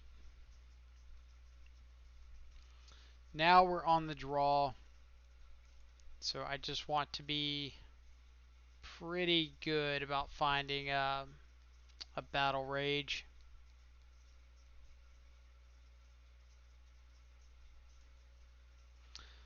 Royal Scions aren't worth it. In 4-color like this, I prefer to have no red cards in my sideboard because I don't want to set up awkward situations where like I need red cards post board and my opponent's running Field of Ruin, Field of the Dead, whatever. Or Field of Ruin, Ghost Quarter, and they're able to just take me off of a color completely.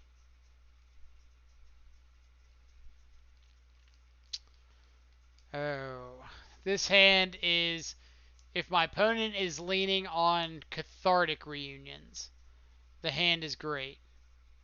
Otherwise, I think I have to have a Spell Bomb. So this hand is much better. Let's get rid of, yeah, Cleansing Wildfire too.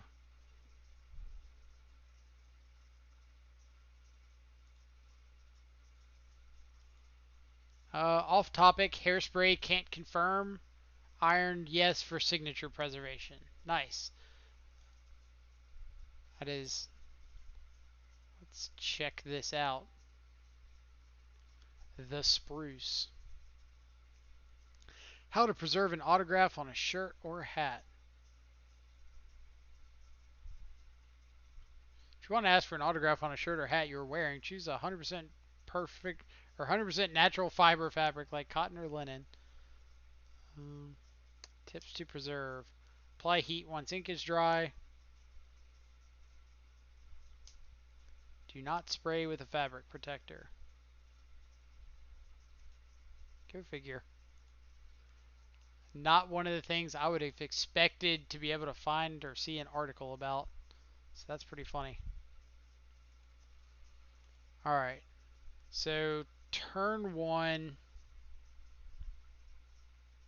I can Thought Seize or I can play out Spell Bomb.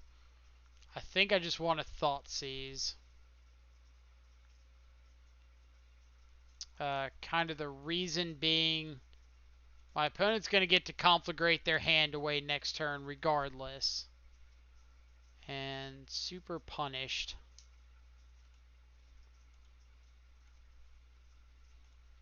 Alright, so we just got to hope this dredge isn't bad. They do get an Ox, but they can't dredge back the Ox right away. So we get to Inquisition away the Stinkweed Imp and then play and crack Spellbomb. Pretty good with that. Pretty good with that.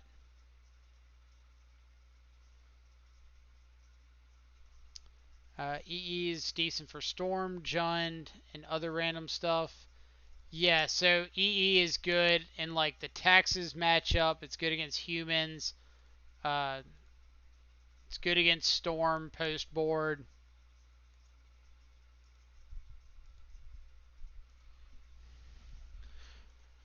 So we could have passed and like let our opponent dredge Stinkweed and then try to hit the things that they dredge over, but I just don't want them to have Stinkweed in their hand.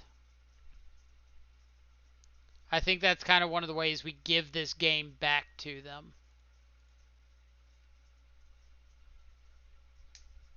So Traverse can get a fetch land, which doesn't sound bad.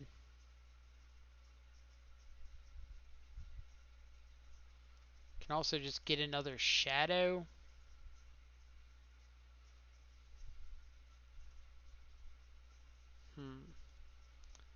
I think I'm on board with the fetch land. So if I draw something like a Battle Rage, I can just present lethal in a couple turns. If I draw a 4th land, then I get to play out Tarmogoyf plus Hold Up Delay.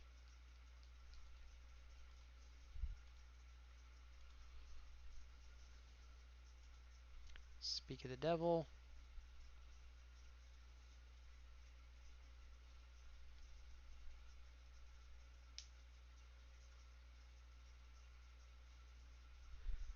Would it be better to play Goyf here, next turn Shadow plus Delay?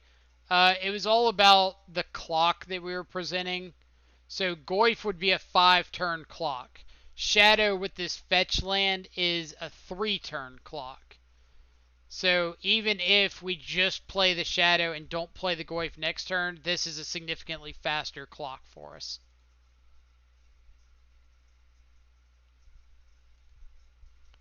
And that is the reasoning behind that.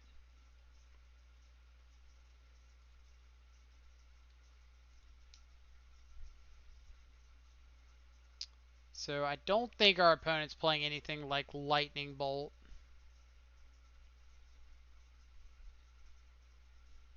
Still, I don't think there's a reason to just give them the ability to like somehow double creeping chill us when we don't have to.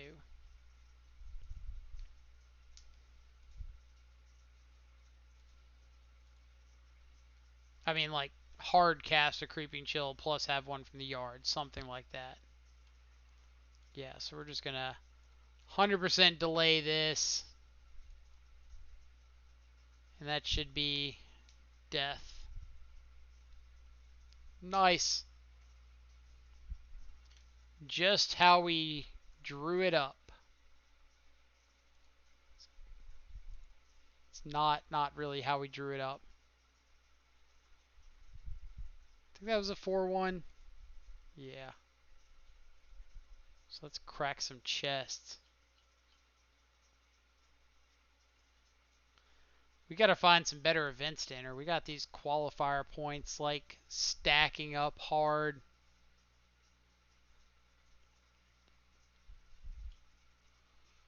All right, what do we got?